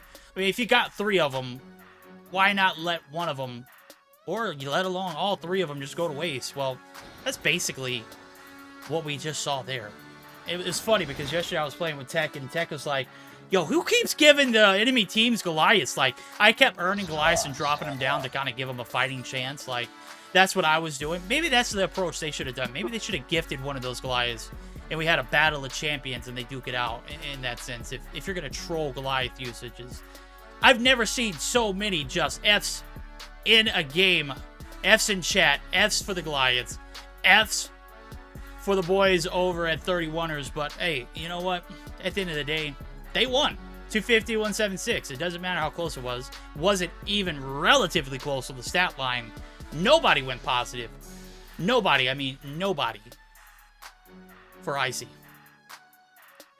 I mean, nobody went positive, but again, they kept that game close for a very long time. They did have some solid rotations, and, you know, we can sit here and say, you know, the bag was almost sold by the side of the 31ers in a fair couple portions of that game. And they did come back and close it out. But, you know, again, for a newer team with a lot of rookie players, I gotta say I2K actually looking like they've got a lot of potential. So, I don't know. We can definitely give them a hard time, but I certainly don't think they're the worst team that we've ever seen. Hell no. No. I mean, look. They adapted in real time in the game. They didn't have to rewatch the VOD and go, oh, on P2, we see them holding back a little more. Let's go ahead and get that early flip. The mindset is there. The approach is solid. You just didn't have what it took to hold the, the anchor the spawns. So, I mean, the mentality is certainly there. The amount of talent on this roster is certainly there. It's definitely got room to improve. But until you can identify what role you play on this team and where you're going to fit on a map like Summit, if you're going to be in the blender, bro, you better be in the blender bunkering down for spawns. You better be in the blender holding the objective. And I mean, Stark did pick up a minute and 20, went 18 and 31. So, I mean, you can't really critique him much for that. But overall, the mindset and mentality is certainly on pace. You just got to execute. And I think that's exactly what 31ers were able to do. They were able to execute, and even if it was botched Goliath usages, I'm just going to stop talking about that subject. We'll talk about game number 2. It's right around the corner. It is the standoff, search and destroy. A lot of talent in this lobby, but it's clear to see 31ers definitely have the upper hand when it comes to high caliber gameplay. Well, I would certainly have to agree with you there. And Verdict, we are getting ready into our search and destroy. Our players are loaded, our players are connected, and the game is getting ready to be underway. Definitely going to be looking at Candy and Boom for the search and destroy here on the side of I2K Icy. And like we mentioned earlier, Zed and General Gore have been the 2 most consistent players, at least historically speaking, for this lineup. So, well, you know what? Speak of the devil, there is General Gore coming through, dropping Boom for first blood, gets a hit marker as well. Now pulling out the Deagle, gets another hit marker, has some opportunities here. Unfortunately, Legacy was unable to get the kill on a player that was sitting on 40% HP. That's tough. Ow! Ow! That's tough, dude. That is super tough. Great round to start off, but I mean, yeah, you lose a couple gunfights, you get dropped. Boom does by Gore, but it was certainly a winnable round. The repeats there on that A site just weren't there, and of course that's Zed and Legacy who are going to be able to spray and pray and beam them off. Right now it's another A side hit. There's 2 players there effectively. Big gunfight won by JSay on the backside of the alley. They've got that covered. Brody's tucked away nice and tight on the backside of the tractor. They're falling, though. 3 in the feed. Hart, last player alive.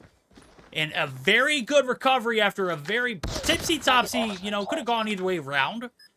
We see some questionable ones here in Mayhem, especially by newer teams.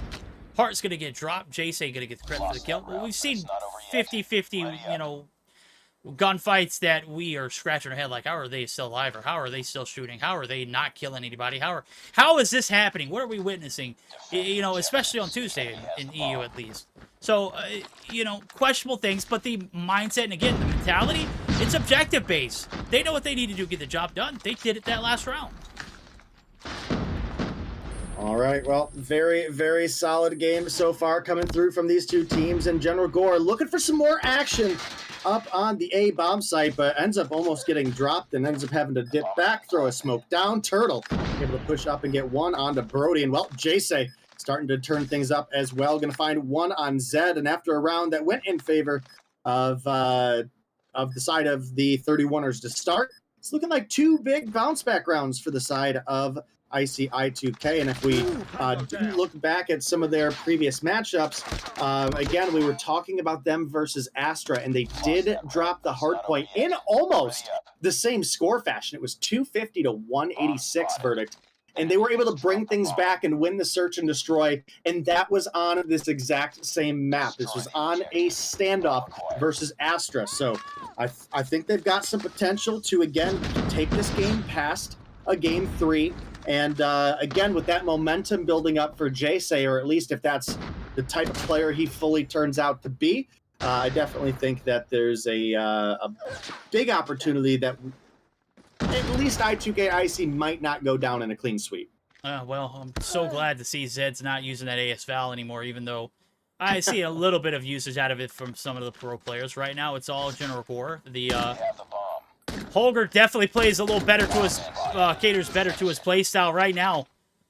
We've got Gore, we got Boone. It's a 1v1 scenario. Bombs down in the middle of the map, and Gore, he's happy with just getting the deagle taps on the backside of one of those players that were just alive long enough to see the end of his barrel. So, Boom now on the approach, looking for each and every angle. Knows that Gore is a sniper, so he's kind of peeking those notorious spots to kind of expect or anticipate where this player might be. But a lot of time has passed, and you can see Gore's already made the full wrap. 48 seconds on the clock. Bomb's still down. Everything is being covered, and these two are so far from each other, they don't even know it. All right, well, Gore and Boom last alive. You've got Gore sitting on 4 right now, able to get himself a switchblade in hand to go along with his sniper. And got to keep in mind, he is on the defense. I don't know if he got confirmation on bomb down is the big question. So he doesn't really know where to rotate. But these players, you were talking about them being so far apart not long ago, but a little bit of sprint is going to put Boom in a rough position. General Gore able to get the turn. That's going to tie us up 2-2. I mean, they dang near walked on top of each other there for a minute. If Gore missed those shots, I would have fried him so hard, I would have had a heart attack. Bro, look, Gore, I would have never let you live after that one, homie. Boom. You are so lucky that you got dropped. Gore, you're super lucky you hit that last shot around the corner. This time around, it is a flipped on its head, 3 drop instantly. Zed wonders right in front of Jay-Say. That's a free. It's a free. One player to deal with, and Brody. I know you got a M16, but I don't see it. Oh, he does have the 39 extended round on it. Okay, I don't think 39 bullets is going to be enough. Let's see how it happens. Bombs down. 36 seconds on the clock. Spraying and praying. He's got to reload at some point, does he? Nope, Turtle's there. I'll reload you, homie. Let me get you from the backside. 3-2 lead. Still in the hands of the side of, or now back in the hands of the side of ICI2K, but 31ers, man, I don't know, bro. This is about a wild card as a match that I've seen so far today. Yeah, definitely one that could go either way. Jay-Say sitting on a 5 right now. You've also got Turtle sitting on a 6, so lots of big opportunity here. And the plant coming through early, that's going to be Snark, who, do got to say, had some pretty rough games on this map last week. Or actually, that was Tuesday. I keep wanting to say last week. He did go 3-10. So he's already doing much better with 5 kills on board. And, well, Jay-Say going to find another one. That's going to leave Zed in the last alive position with only 2 kills on board. Definitely been a rough start for him. And, well, rotates right in front of Boom there. Nice little headshot coming through. And that's going to have the 4-2 advantage. Are we getting ready to see another 3-1 comeback series out of the boys over on I2K? Well, I mean, first they're going to have to play the defense well as not nearly as well as they had to on the attack. They took a 2-round lead. Right now they're going to take the first advantage, and that's the blood. Gore, you got to stop typing in chat, bro. You've got to start playing the game. Your shots are not crispy. They're not what they used to be. I mean, they're getting there. I enjoy the effort, but dang, first blood, get out of here. Jay-Say picks up his 7th, making his 8th legacy. Fallen victim to the homie himself. Now going to be able to opt to reload this FHJ, and where the trophy's at. Where's the love? Heart2 says, I've got 2 of them. Right there, Zed's actually going to get the credit for the first. Brody right here on the approach. We're trying to get the retake here on this A site, and your intel report should tell you there are plenty of players here. 2 of them to be exact. Snark on the outskirts of the cubby. Jay-Say holding the tractor site. That's another one. He's just like Khaled, bro. Make it 4. Give him the ace. Snark, you sneaky son of a gun. That was 4 on board this round alone. And the defense looking even better on the side of ICI2K. They're going to be able to steal another round. Just like Snark stole the ace from Jay-Say, bro. He's going to get the, he's got to get some kind of talking to after that one. All right, well, definitely could be a very quick round if this continues to go the way it has. But first blood's going to come through for General Gore. Zed pulls out the SMRS. Not something you see a ton of. Picks up 1, finds Candy as well. Heart and 2. Going to take down Boom, and just like that, ICI2K get shredded in Turtle. Last alive, 6 kills on board, but got a little aggressive there for the 1v5. And that's going to be another round coming through now for the side of the 31ers, who got a long way to go, but could still fight their way back into this search and destroy matchup. And again, we did switch sides, so we've got the, this is a couple rounds ago, obviously, now, but we do have the offense going to be for the side of the 31ers, and JSEG going to open up with kill number 11. Definitely turning this one up from the hard point. Yeah, Jets are a full-time blast right now. This is a hot tub, bro. It'd be boiling. JSEG in double-digit territory. He's held this A site down religiously. The hit right now, it's going to be a double back. His player advantage is going to be 1 more in favor of the side of IC, and you can see it's starting to get crunch time. You got to reel it back in if you are the 31ers. We'll see if they can cool, calm, and collectively find a kill, maybe get an opening here on this A site. And I mean, the scouting report from 3 rounds in a row should tell you, baby, there's got to be at least 2 on this A site, and there's 1 in Delhi. That's the equalizer. Shots are Chris Gore. He might have heard me. He's definitely stream sniping from what I've heard from chat. And he's also sniping in game, and it's looking good. J-Sate right there on the wall. Line him up, knock him down. I mean, look, I'm going to have to ban him from chat. That is only a spot, you know. Based off of 3 rounds in a row, I guess you can kind of put 2 and 2 together, but that was just such a cheeky angle. Snark laying in the grass, gets dusted, mowed down. The Type 25, I think that's one of my favorite ones to use. Post buff. Right now it's Candy. Shots haven't been as sweet as they were this past few days. Only 2 kills on board, but this is the first time we've seen them using the XBR. We'll see if they can go big now. All right, well, Candy dropped 13 on Tuesday and not looking to be very good this game, which is rather unfortunate for them because the comeback is looking doable by the side of the 31ers. Gotta say, General Gore definitely getting the ball rolling here. 10 kills on board. Hart starting to hit some of those snipes as well. That's definitely been a big factor that has got them back into this one. And now you can see General Gore looking for the information on the jump shots here. I don't think he's quite got sight lines yet, but definitely looking for something. We also have Candy trying to hold back on the back alley here, and does have Zed in front of them, and Zed's crawling around. Not going to be entirely sure if Candy's going to get the angle, but just got to play it defensively here. Well, that hit marker hurts, Candy. That was a must-have kill for you guys to get the momentum back in your favor. Not going to get the kill. Time still ticking away, however, from the side of the 31ers. So could still see a round close out, which would put I2K on map point. So there goes intel, all you need right now, right under their nose in the deli side. If it's, I guess it's cold meat you smell. No, it's the bomb plant. It's a fiery one. 30 seconds left on the goal on the clock. The 5v5 retake. Opening on blood. It's going to be Gore. Line him up and knocking him down and continuously. Boom! See you next round, homie. Heart and 2. Finds 1 with 1. Now it's only 2 players left to deal with. Who's Candy's holding this back alley area as if somebody was just going to push it and magically deliver the bomb to her to defuse. That's not the case. You got to retake. Zed's going to be able to get the final shot. Very unfortunate series of events. Love the approach from the defense. The retake just wasn't there. We're tied up. 31ers. Predicting it pretty well. I mean, I know I made a snarky remark about Gore being, you know, maybe stream sniping, but we're on a 60-second delay. If you're playing the same angle 3 rounds in a row, J-Sate finally adapted that last round. Maybe that was the key factor. Right now, he's going to be dead to rights out in the courtyard, bro. I mean, what naked challenge it, homie? What's that?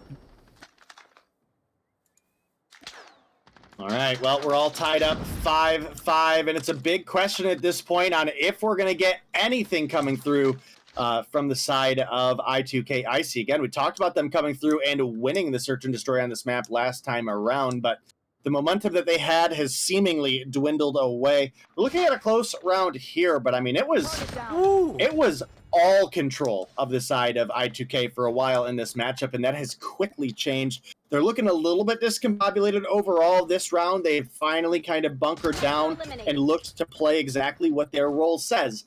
Defense. We do get a little bit of a push-up from Boom, but I don't want to say that was an overcommit. We were looking to get up onto the bomb head glitch, and, well, you just got out-sniped by Heart in 2, so can't take away too much off of that one.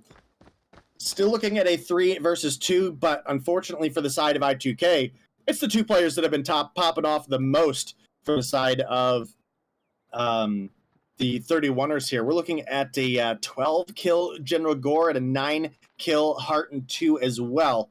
And they definitely have some possibility to clutch this up, but you can definitely see with the positioning that we're playing on the side of I2K that they have bomb down, they know it, and they are just trying to play for watching the flank. And the only one you've got watching this room is Turtle. And, well, homies, where did your teammates go? How are you going to be looking mid, the right angle to look, and both of your teammates rotate backside of Factory? Pain. Well, I mean, I love the backside Factory approach. What I didn't like was the fact that you left him in there by himself without anybody covering that front lane. Nonetheless, 2 collapse, play it perfectly, prevent that bomb from going down. They get those 2 kills. Didn't matter. The round was going to expire. And at that moment, it's just, I mean, you got the close of shots, and that was great. But at the end of the day, I love the approach. Just, if you're going to have someone who's dead set on holding that lane of grannies, because I saw it. Turtle had the peak.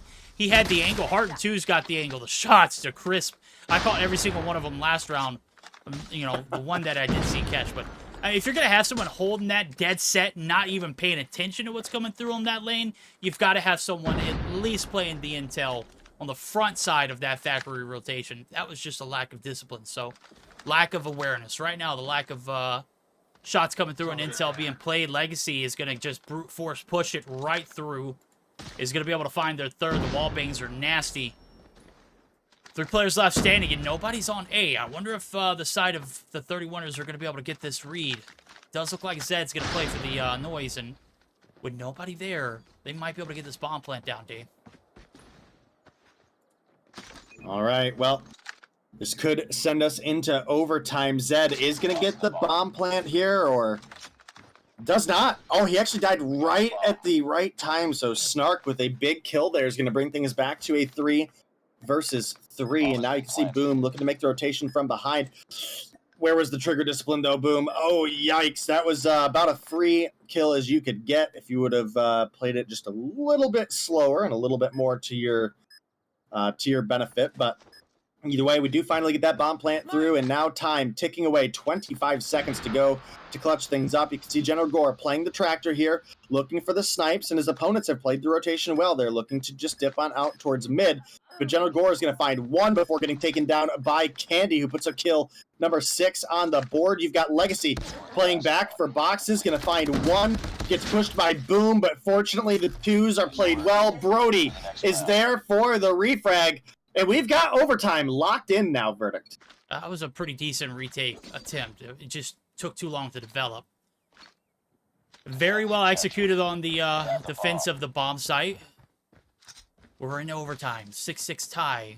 We're going to take our first swing on the attack here for the side of Icy, and then we're going to flip sides accordingly. Right now, the first interaction is not going to happen on the A side. It is going to be the bomb going down. If Gore has anything to say about it, no, he doesn't like what he sees. The nade shot comes through, but the deed's done. Bomb's planted, rushes on, it's panic. Zed's on the flank, he's found 1. He's looking for the boxes, there's nobody home. Candy, or Boom rather, is going to drop. Candy's going to be able to find 1. Boom finds 1 before they go. It's a 3v3. It's intense. J-Say is playing the middle cut, and I don't like it. He's already taken some shots. Zed and Brody clear it off. Guns a-blazing. It's not going to be enough in the first round of the defense. It's going to be 1 solid here. Very well-coordinated retake, and I got to commend Zed for that mid approach, and not only that, but for doubling back and covering boxes, too. Big head on the swivel. And big brain plays pay off here in this long and endured search and destroy. Can they make an attacking approach, Dave? That's the question. Yeah, definitely possible. I actually think we had a little bit better of an offense on the side of I2K, so we will have to see what they bring to the table here. J-Say finally going to get some extra kills on the board. He was stuck on 11 for a while, but Zed comes immediately through with a 2-piece of his own, and that's going to put us back at 3-3. And an early bomb plant comes through out of the side of the 31ers. It's going to give them a lot of opportunity to just... Oh, Legacy! What was that? Oh, man, the 3 fall. We got a 2-0 in the series. Ain't no way we see a 3-1 here in this one unless it's in favor of the 31ers. No chance, no shot. Well, I mean, I'm always up for a reverse sweep. Who's down to see all 5 games being played tonight? I mean, for the sanctity of me not casting later on, I think Gil and Day are. I could care less, but be a little bit more considerate. I hope 31ers handle business. I said at the beginning of the series, based off of tenure, not saying that anybody on the side of IC have not been in this position, but this is Mobile Mayhem. This is the biggest stage outside of other major events that COD Mobile puts on, but they're far and few in between for this Western division. So this is about as big as it gets, and you haven't been here yet. Tenure for Gore and tenure for Zed reigns superior. Zed, I picked at him so much last season. I'm so glad he brought his A game today. 12 kills on board as well as Gore. He might have heard me, but we banned him in chat so we can't retaliate. Solid ending. Solid ending. All right, 13 kills on board for Jay saying, boom, man, did they bring the lightning and the thunder? It just wasn't enough. Storm didn't develop, and surely enough, it was a hell of a search and destroy performance from both teams, but that 10-year reigns superior yet again, Day. Yeah, experience is definitely a factor that you can't overlook when it comes to these matches, right? Just being able to keep calm and collected is a big reason on why we saw that comeback happen in the stature that we did, right? So big game coming out of the side of the 31ers. Now they've got the 2-0 lead in the series and could definitely be looking to close things out in the control. And you know, again, they brought that back from what, a 5-2 and ended up winning 8-6. And again, I think a big factor of that was Jace started off on such a hot streak. I think he was on 11 kills like 5 rounds into the game. Ended on 13, so had a great first half, did not have a very strong second half. The rest of the team did kind of pick things up a little bit from where they were at. You had Candy pop up to 7, who again was on 13 last week. Boom, actually doing a little bit better this week, but the game was a little bit longer. So that's another factor that you have to address as well. So we didn't see overtime during Tuesday. I keep saying last week. I don't know why, Verdict. Maybe it's because I didn't cast NA on Tuesday night. I'm just like, oh man, it's been so long. It's still Tuesday. Yeah. I get it. I mean, it's like, it happens. Like, you got a case of the Tuesdays when it's Thursday. I mean, hey, at least half the week is already done. I mean, we got over hump day. We're here for the action for the second series of this event. You've got a set of 3 that you're going to be running. I heard the boys over at Tribe are going to be taking up 2 of those series. I heard it last night. Are you looking forward to that? Are you looking to see them play up against some pretty solid matchups? Who are they playing? I think it's Centurion for 1. I know I remember Centurion. I don't know. Maybe the admins will let us know in chat, because I did look at it. But Centurion in upper echelon. I just looked at it. Okay, cool. Thank you. I can't let the admins do their job. I'm sorry. I want information. They hardly do it anyway. No, I'm just kidding. Well, hey. To be fair, Ronan's not here anymore, so. Right. We've got very, very. But we've got competent. 2 people that Ronan trained. So do they catch Ronan's flack now? Why? All right. Well, we're gonna find out. Does Icy have enough ice in their veins to bring the series back? First bloods are in. I can't see kills in the feed yet. There it goes. A little bit of a glitch, but it's Legacy picking up where he left off last game. 2 in the feed. Almost gets a 3rd, but Heart's there for the yoink. Nonetheless, teamwork makes the dream work. And right now, with nothing rolling here on this B site, we only got about a minute left, Day. All right. Well, time definitely has dwindled away, but with a minute, they've still got some chances to get onto the B site. And in fact, General Gore, he's looking to play the defense here. He knows he's got a player on the hill. That's going to be Snark, and well, he comes around the corner. General Gore going to laser him, and what was sitting on 26-26 not long ago is now looking at 26-21, a distinct life advantage starting to come through on the side of the 31ers, who again are going to be looking to close things out in 3-0 fashion, and you would think they probably have a pretty solid opportunity to as well, right? We're looking at a defensive 5th round if it gets to that point, so I think that's something that you at minimum have to consider is what an advantage that can be. But kills getting brought back very quickly. Still not a ton of progress on B, though, but it looks like we're finally going to get a convincing break on into the hill. And now it's a big question for the 31ers. Do you come through and try to funnel in and put a stop to this, or do you just play for the defense up next? And what was a 5-life advantage for the side of the 31ers is now a 3-life advantage for the side of I2K Icy. And I got to say, giving up a defensive round here would be absolutely devastating for the side of 31ers. No, you're absolutely right, but here comes the hard work. You've done the work on A or B. You've extended the round. You had some shrieks come through for J-Stay, but he gets shut down as he was in imminent enemy territory. Right now, it's all about trying to get progress on A. You didn't have much time to work with before you capped the B site. Leaves you right at the pit of being at a minute. Now you've got to lock and load. Every kill counts. Snark puts up his 4th of the round. Looking at the breach there. Brody is just, I mean, I don't know, bro. You've got the Holgers just on point. And when that thing is pre-firing, it's kind of hard to just line yourself up and not get killed. So, first attempt here on the A side of things, not successful, and with a little under 40 seconds to go. You've lost the lead count. No, you still got the lead count, but with the life count, J-Say is just frying now, bro. Where did you come from, homie? Just absolutely cooking. 4 lives down. Here comes the Annihilator. That's how quick my guy is frying him up. No way! No way you put that kind of thing.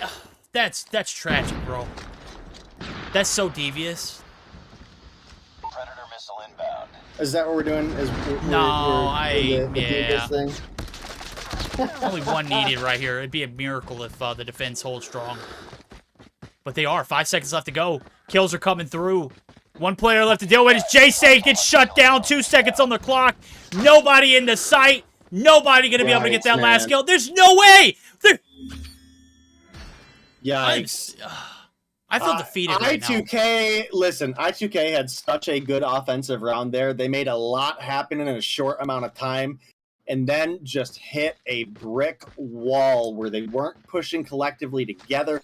That kind of goes to one of the things that I mentioned in Search and Destroy a lot when it comes down to a couple final lives verdict, where if you play your 2s well or you play your 3v2 well, those are always going to come over in your favor as far as a trade goes, right? So that's what I would like to see a little bit more for the side of I2K. Look to play for a trade rather than players funneling in one at a time. I mean, we were looking at, what, like a 6-2 for a minute there? Yeah. And you're telling me you guys couldn't come together and get 2 kills? At the time, they had like 30 seconds to work with, too. Yeah. They did not have to funnel in the way that they did. No, and it was just so unfortunate. I mean, you scramble, you try and get 1 kill. It was like a 1v6 at one point. I was like, it's going to be a miracle. And this is a miracle that we don't see this B site be capped. Snark going to insert himself in the equation. This is a rather unorthodox push, but I applaud the effort, and it's going to pay out. They're going to be able to reverse a little bit of time, but guess what?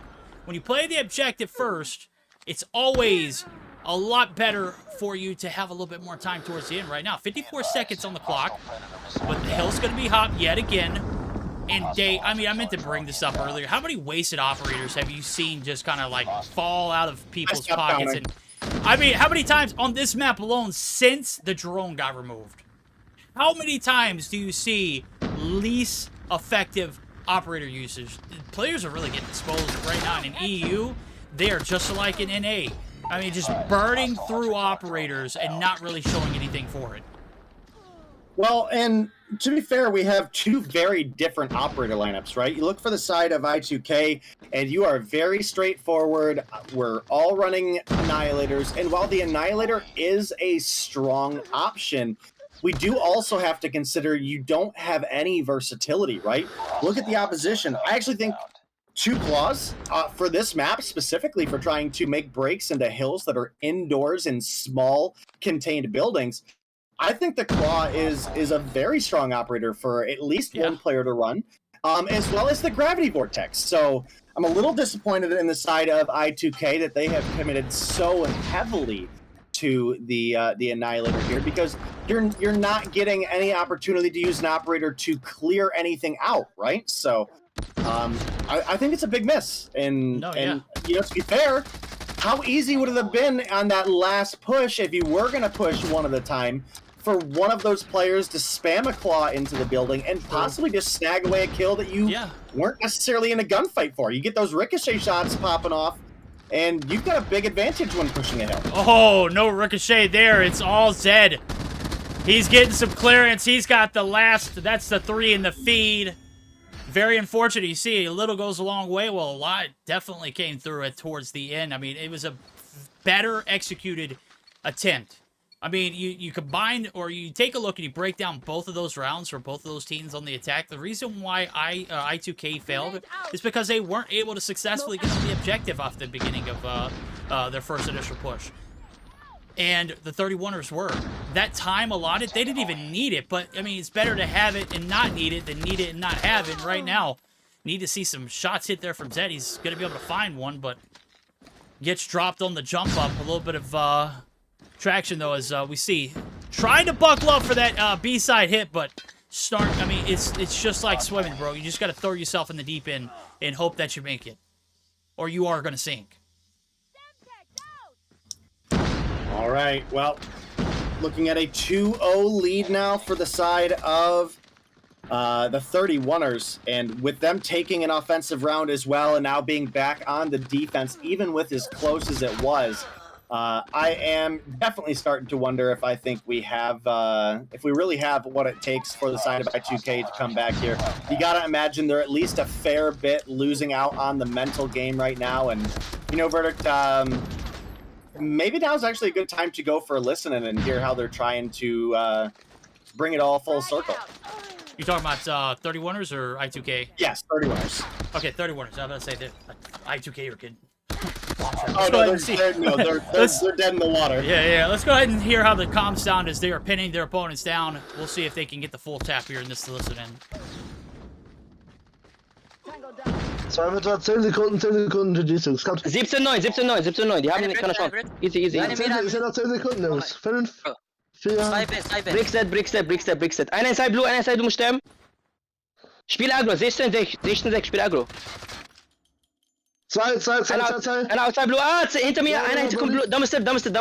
Komm, wir hast du beide. Egal, die sind shit, easy, Zeit ist vorbei, easy. Schön, Easy. All right, we stuck around to hear it all. We had the body shots coming on the screen. We had the easy, but easier said than done.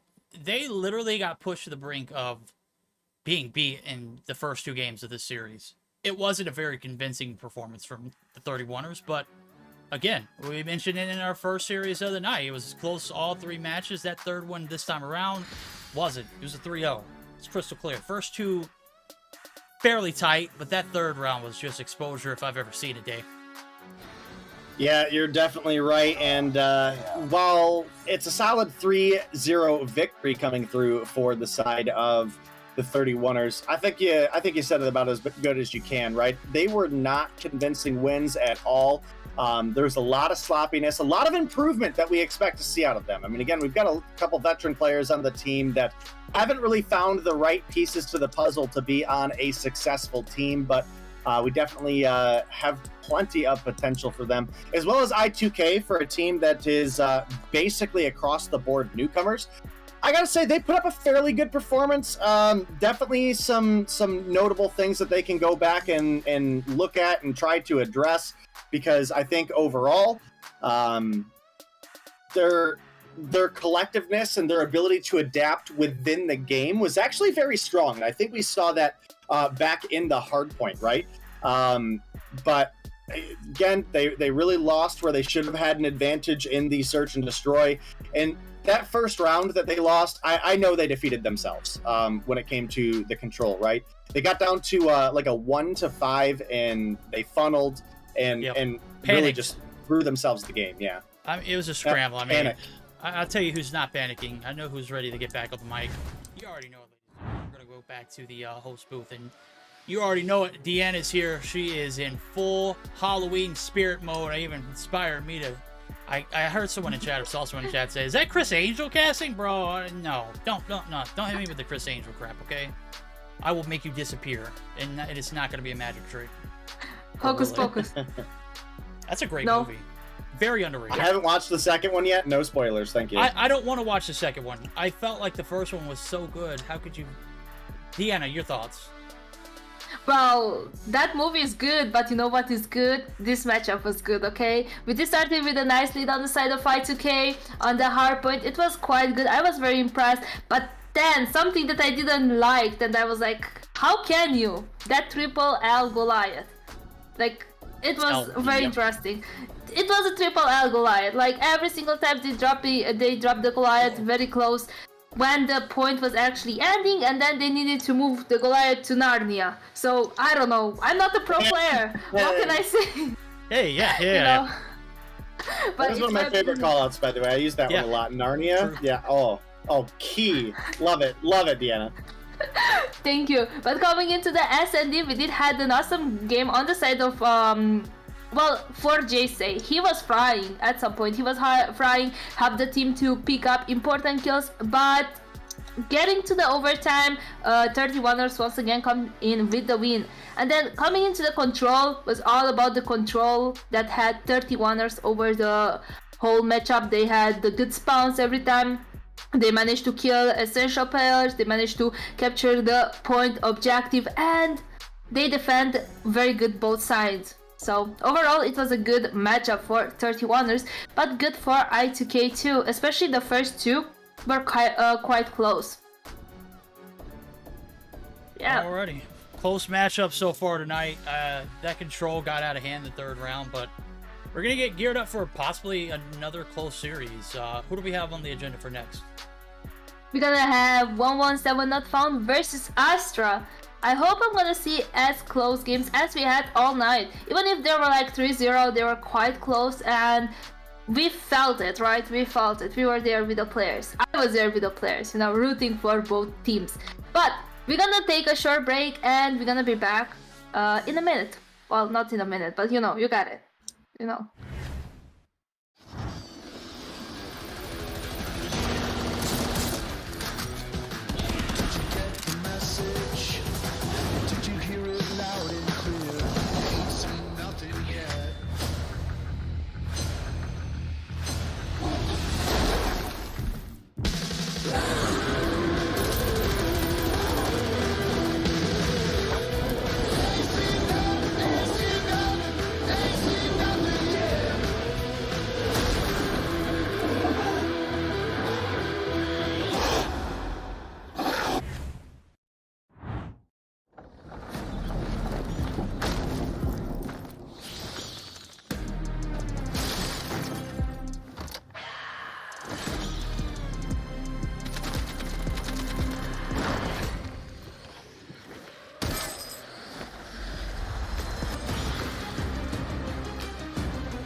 guys, welcome back. And indeed, it felt like 1 minute. Okay, to be honest, it felt like 1 minute. But we are here, we are back, and we have the third series of tonight. It's gonna be 117 Not Found versus Astra. Now, I did ask Day earlier about some prediction. Now, verdict: throw someone under the bus, please. We need that. Oh, I got you. Who do you think is gonna win this series? That's the question. I don't think that's a question. I think that's a rhetorical. I think that's I mean, that is technically a question, but we already know the answer to it. We stand firm with the Spanish connection. There's not an if and but about it. They were able to take down a Stage 5 contending team in Limitless on Tuesday, and I don't see that being... I don't see this roster in Astra being just a hiccup. And I mean that with all due respect to Storm, Fahim, and Nutella. Mirage Lior came out of nowhere. I have no idea who this guy is, but in the eyes of the 117 Not Found team, they're not going to be a factor. I think this is going to be a 3-0, and I think it's going to be rather brutal, but we'll see if the side of Astra can put up a fight. Yes, you did. I'm actually very excited for this. I was excited for all the games because I'm very happy to be here all day, well, all evening with you guys, because you guys are my favorite, right? But I do see the teams are here. Day, can you go over the map, Benz? We absolutely can, and you know, I gotta say that this one has such a great feel. And Verdict, do you know why I say that? I mean, it looks like we're heading to Southern California for map number 2. Is that proper? Well, that is one, but we also have another map in the rotation that we really like. So we got some Summit Hardpoint to start things off. Game 2, as you mentioned, we will be heading into the sunny hills of California. Game 3, we'll be looking at a standoff control. Game number 4, takeoff hardpoint. And I gotta say, I'm a little disappointed that I don't think that this one is even gonna go to a Game 5. But to see Hacienda in the mix gives me some hopes, man. All right, well, you know what they say. You know what? I have no idea. I'm gonna be honest with you. I struggle. You know what they say? No, I actually don't, because I'm brain dead right now. It's overcast. I'm literally lagging in my mind. As a matter of fact, I couldn't even think of the word snowmobile before we came back from break. The reason why it took so long is because everyone was beating me down, because I was like, what are those things called? I knew the word, I just couldn't put it together. It's like, they're like jet skis for snow. What are they? And Dave was like, you mean a snowmobile? You uneducated Kyle of swine. What are you? We can clearly see Verdict has never lived. And I live in the South for a reason. It's always hot and humid. We don't get snow. So when we're talking about snowmobiles, but then someone from the North mentioned a word that you could use. It's a skidoo. Is that the word that you used? Skidoo? Yes. I like that. Instead of a snowmobile. See, I'm still struggling, bro. I'm lagging over here. Instead of a snowmobile, a skidoo. I like that. That's catchy. I can't forget that one. Well, that's like the brand, right? So for the water, you have a Sea-Doo. Yeah, and for the snow, you have the Ski-Doo. Oh. Or the Skidoo. Skidoo. Yes. Well, I know why you're lagging, Verdict. You are on my server now. I'm sorry, probably you're on like 80, 90 ping, but we appreciate it. Yeah. No ping, no party. All right, no more Verdict bashing. Let's get to the action. Deanna's going to join us up for the finale as our last series is about to kick off. Day. We made our predictions. We're standing strong with 117 Not Found. I'm just waiting for, the side of Astra to hear this and be like, ain't no way you disrespect me on live, Verdict. Absolutely we are. Absolutely we are. This is going on YouTube later. I mean, it's only going to have a couple hundred viewers, so it's nothing to be, worried about. But come on, put some respect on my name. Well, you don't get respect, you earn it. Put in what you get in. Let's see if you can earn it right here in game number 1. This one's going to be a spicy one, even though it's going to be a lot of skidoos out there. You see the snow. There's actually tracks right in front of Mirage Lior. I mean, somebody had a skidoo here earlier, right? Hardpoint identified. Yeah, well, that is possible. There's a lot of snow here, and them there skidoos are pretty fun. So, when you live in a place that it's cold regularly, Verdict, right? You got to make your own fun, right? If you're gonna have to suffer with the snow, you got to find a way to make it a little more bearable. And you know what? The skidoos do exactly that. And well, off the rip, does look like Astra might have their feet on the hill first for this P1, but we do know that P1 is not typically going to be a deciding factor, at least not for the matchup at hand, right? So we'll see as we get on into it what our P3 and P4 look like. But if a team is able to get a good hold on one of the opening hills, definitely can give them a little bit of an advantage as well. But right now, 29-5. A little bit of trickle points might be getting ready to come through for the side of 117 not found here. Yeah. Or oh man, what was it? We were talking with Kings the other day. No, we were talking the 11-7. The 11-7? 11-7 not found, yeah. Yeah, the 11-7. No, it's 117, bro. It's the Spanish connection. It's not the AK 11-7. That just sounds silly. Like, why would you? I mean, I can understand. Why would you admit that you call it that in the first place? I mean, I've heard of taking L's, but just, you know, sticking by it, just kind of just grotesque. Right now, what's really gross is we didn't put the respect on the names. And off the bat, I mean, we've seen summits before come through and be rocky at first for teams, and I think this is what we're seeing for 117, but we're also seeing a hell of a fight. 9 kills on board for Storm. He's making this Holger look just absolutely broken.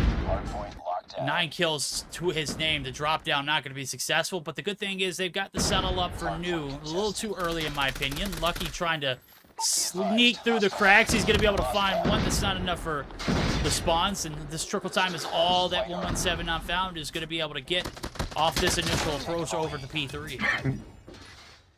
Yep, you're absolutely right. And while we've got a couple point lead on the tail end of this P2, the big battle starts here. Who is going to get these spawns and the break in for the P3 money hill on this map? You can see right now, Mirage Leo are fighting for it, finds a 2-piece, but immediately getting fragged out by Caesar. And now it's a little bit of a tussle here, a little bit of a toss-up. Jazz, 4 kills on board, only one on the hill with multiples pushing him from the front, but Karma find one. Jazz going to come through with number 3. Oh, man. This is kind of a bloodbath here, man. Yeah, it is. And, you know, the early setup spoiled by 117. They still got the spawn, 117 do, but they're not going to be able to take advantage of the hill. The operator's being popped. I've already seen one dropped, and that was Lucky, who just pulled it out and just went nowhere with it. Right now, it's going to be the early setup over to New, and that's quite all right. I mean, you got a little bit of a chunk of the pie. even though you sacrifice a lot of, you know, scrap time, you sacrifice a lot of, for that early rotation. You didn't have too much to show for it, but you put up a hell of a fight right now. We're going to see history repeat itself. P4 rotations are through. You got Mirage Lior all the way down south, man. The good thing is 2 players from 117 actually do spawn there too. So the open advantage to spawns, they look secure so far. Opening hit, though, it's Snooze. Can't lose any gunfights with the claw, the wall bangs. I love this placement, but it's not going to find anything in return, though. That's tough. All right, well, P4 open. Definitely some potential for a little bit of a comeback here out of the side of Astra. But again, with the players we've got in the lobby, we certainly are leaning on the side of 11-7 not found. Jazz coming through with a 2-piece on the Purifier. Karma pushing up, going to find another. Lucky takes down Fahim, and the only yellow name in the feed is going to be Storm picking up 1.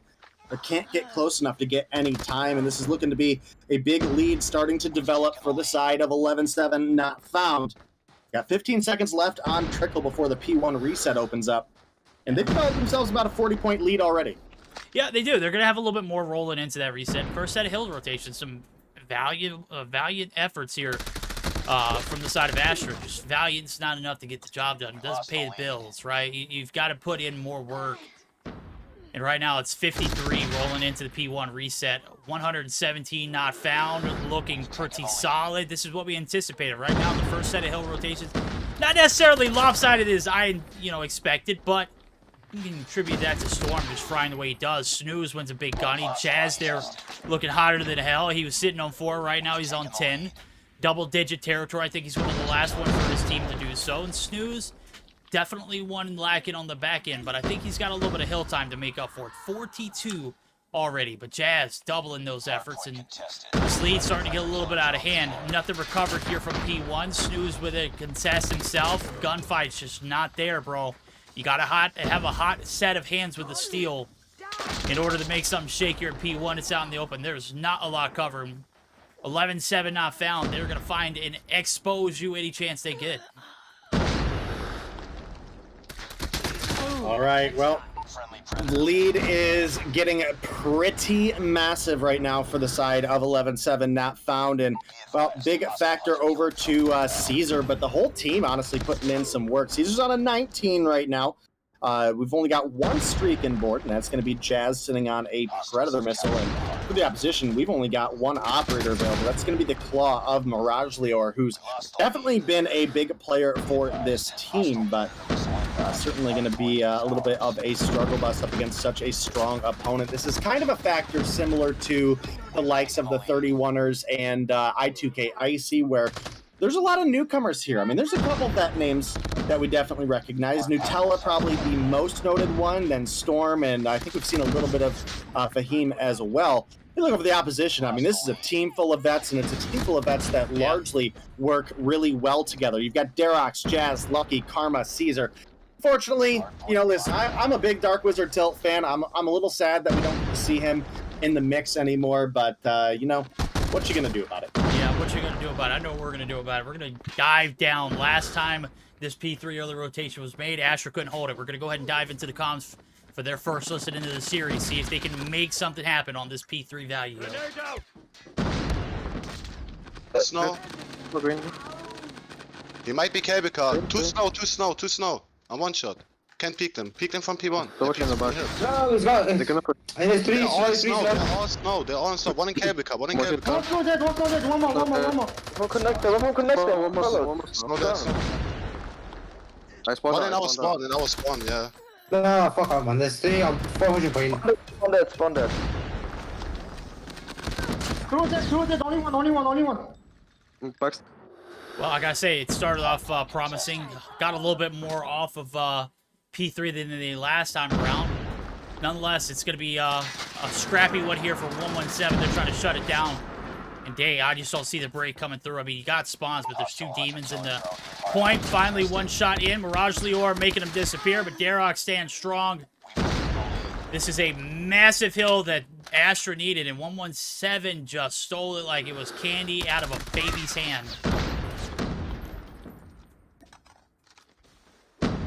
All right, well, definitely looking to get pretty close here. We've doubled up the score on the side of 11-7 not found, and they've only got 20 points to go to clean this one out in verdict. We're on a P4 that they so far have control of not only the hill, but the spawns as well, and I think we are mere seconds away, shy of a miracle coming through out of the side of Astra. And even if they get the break here in these last 10 seconds, I think we're only delaying the inevitable, because 117 not found, definitely just looking to be the stronger and more coordinated machine in this matchup.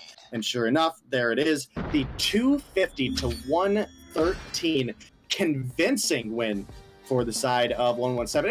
It was fairly even early on, but that did very quickly as well swing more in favor of 117, who continued to roll in and rack up the kills. You had Karma coming through as a big performer with 30 kills on the board, the top frag for the lobby. You also had Caesar on a 29, and like I said, the overall kill distribution was just a little bit stronger on the side of 117. That largely gave them a lot of map control that they were able to work with, and as a result, they come through with a convincing win. Yeah, you're absolutely right. I mean, I'm taking a look at the stats and the breakdown. Storm tried his heart. 1 second on the hill. I mean, get it. Look. I mean, if you look at it in the chess piece way, like, your Slayers are kind of more along the lines of Kings, and when you're running LMGs on a map like Summit, they got to play the anchor role. You can't allow anybody to get to the King and take him out, and Storm, luckily enough, was able to pick up 25, but on the flip side of things, everybody was just absolutely downright selling. Nobody going positive. On the flip side, the King in the booth, it was Caesar. He held the spawns down. He anchored well. He played his King role very well, as well as Karma. They both were kind of anchoring with those LMGs, and there's no place in Summit for LMGs. Wrong. I think they played that map very well. They did it much better. It just didn't start off the way that 117 wanted to, and eventually, though, that gun skill and that superiority and that teamwork and that craftsmanship, it shows. And it's something that Astra could build on because their intentions were proper, just the execution, just like in the first 2 matches that we saw tonight. Zidium and who was it that we saw that lost to, that we just saw? Icy. They had the right approach. They just could not execute. All right, they couldn't pull the trigger, but the mindset's there, the right mentality's there, the comms were there. Very unfortunate few kills that came through for 117, but it's well-calculated precision for them. Everything is to a T, and that kind of reflected in that Summit map. Yeah, you're absolutely right. And again, I think our predictions were pretty out there, right? You know, we had mentioned even before the broadcast started that our third match had some of the potential to be one of the more one-sided matches that we've seen so far. And well, right now that is coming to fruition. And again, a little bit stronger slaying power consistently on the side of 117. The rotations were better. Their holds were better. They didn't give their opponents a lot of opportunity to capitalize on realistically anything. The first couple hills, you actually had a bit of points racked up for the side of Astra. And after that, it was pretty much locked right in around, picking up 10 points a hill until your opponents were able to close things out. So here we are getting into the search and destroy. This is typically speaking where 117 are the strongest. So you expect the sniper lineup to have pretty much a free game here. Yeah, I'm on board with Lucky now. He's trying to sniff out anything on this A side approach, but it's a very conservative hit. Now Karma's going to get dropped. Storm showing that he can hang with the best of them. He deals the damage to the 200 IQ, 10,000 IQ Karma, man. One of the smartest in the game. Nonetheless, learned once, fool me once. Shame on you. If you pull that same move next round, I bet he makes him pay. We'll see now as it's starting to develop. Not a lot of traction, not a lot of map control. You can still see a little bit coming through. Snooze picking up his first. And the Holger reigning superior here on this map as well. But Caesar, he's twice as handy. Oh, baby! Gets the shots, the assist. Fahim dropped. It was looking pretty solid. It was a 5v3, turns into a 3v2. 0 to 100 real freaking quick. Well, you are absolutely right. And a 3-2 advantage for the side of 117. Lucky going to find one more, but Snooze is able to come through with at least one refrag. Now he's got to deal with Derox and Caesar, an SKS and a Holger in hand for each of those players respectively. And you can see they are not even looking to play back. They are just starting to push up. And I think Caesar might have got the sound cue. Sure enough, going to take down Snooze. Nice play out of Caesar. And the 1-0 advantage comes through in the favor of 117 FM. Yeah, 11-7. 1-0. Caesar, I mean, look, your opponent made a mistake, you made him pay. We'll see if 117 can make him pay again. Or we're going to get a hit finally coming through in the way. Oh, Caesar! If you're not doing it with the Holger, you're doing it with the nade shots. That one bounced right into the front pocket of whoever that was that dropped. I believe it was Snooze, and this is just a bloodbath now. Nutella and Mirage Lior, their last one standing. Nutella had to get the hell out of Dodge. He was literally on the front side of Modern, and with the amount of sniper talent that comes through in this roster, you definitely don't want to be caught lacking. Mirage now going to be able to take down Caesar, ends his warpath. See if the twos can be played. It's a 4-player to 2 deficit. Can they overcome it right now? I believe the bomb has been spotted by Derox, and he is happily to sit right here on this poolside staircase and wait for the players over at Astra to make a move. He's already spotted one. He's got a Holger. He's trying to follow it up. Nutella with a nade bake. A little spicy touch to it. Doesn't get anything going. Jazz going to shut him down, and this is all but over. 1v4 style. Mirage Lior heading for the hills. There are plenty of them here to hide from, right? Oh, yeah, you're absolutely right. And, well, Mirage Lior, not really a whole lot you can do in this one. And I got to say, the Type 25 is a interesting, to say the least, weapon to be using right now. I mean, I haven't used it this update, but I have heard a lot of people say that it is just... It's good. It's not top. I think in the right hands, the one thing that I will say is his approach to it, he's got a red dot. That's already in and out. Like, if you don't have one of those pay-to-win skins that give you crisp iron sights, it's not going to have the same effect. I think Band the other night had probably one of the best showings and what the Type 25 can do in this meta. Interesting. Very, very interesting there, Verdict. First blood does come through. It's going to be Jazz taken down. And looking at the kills on the board, you've got 2 for Snooze and then 1 for Storm, Nutella, and Mirage Lior. And, well, you lose out on your top fragger there to Karma. And, oh, my goodness, the blue feed absolutely screams through the map. And now Storm able to find 2 before getting taken down. And that coordinated push coming out of 117 there absolutely capitalized to a T. And, well, that was a pretty clear and crisp victory coming in through 117. They haven't really found anybody to push back against them so far in the search and destroy. So hopefully for the side of Astra, they're able to find, well, Lucky opens up with 2, Derox opens up with 1. I mean, it's you're already down 3 and we're 15 seconds into the match when it happened. I mean, usually I'm Pain a fan and of suffering. I'm a fan of 2 for 1s if the price is right. But when it's 2 for 0, 3 for 0, 4 for 0, I mean, where is it going to end? I mean, right now it's Mirage Lior. See what kind of magic he can pull out of his hat. He's managed to find 2, but this is not it. Hey, oh my God! Karma, ain't no way you get beamed. I know you had a Holger in your hand. You just got absolutely canned, homie. Money room hit, not very successful for Karma. One hit wonder here for Mirage Lior. Can he find 2 more? Needs just a few bullets. Jazz says, my Holger. No, not my Holger. My SKS. My humps. My humps. No, I'll just stop. I'm just going to shut my pie hole, bro. EU, we're down bad, bro. We're down bad. Catastrophically. Yeah, probably before some copyright strike happens, we we cut that one short. No, of course. just messing with you. Storm gonna do some justice here. Opens out with the first blood, taking down Caesar. Nice little snipe there coming out of the ZRG. Has that Deagle as the second primary, as you would say, and Karma in a good position to pick up 1 here. But Storm. I mean, I guess it's a common spot, so like I'm not confused about the wallbang, but I mean, Storm just looking crisp as hell right now, Verdict. Bro, I'm gonna have to go back and reclip that one. I know that angle, I mean, he had to have peeked out and saw him. I mean, there was nobody that had the information that saw that he was there. But I just Storm, bro. You're giving me Fredward vibes right now. It's Lucky looking to see if he can test his luck at the table. Nope, Storm. He's got the 4-piece to close the round out. 4-1. Astra finally able to put a point on the table. Nice. See if you can collect yourself and find another round because, I mean, off the bat, you went just, I mean, you struck out. You're 0 for 4 in the first 4 rounds. 5th round attempt successful. You can't go down 5-1.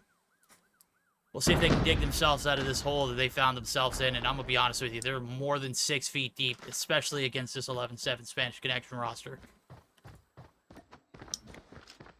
All right, Verdict. Well, this is an interesting match, to say the least. Again, 117 had been largely dominant, but Storm popped off and really helped the team get their 1-round victory. I mean, he found, what, 3 or 4 of the kills that round? So you got to bring more to the table than just one player clutching a round up for the team. And this time around, it's going to be first blood to Derox.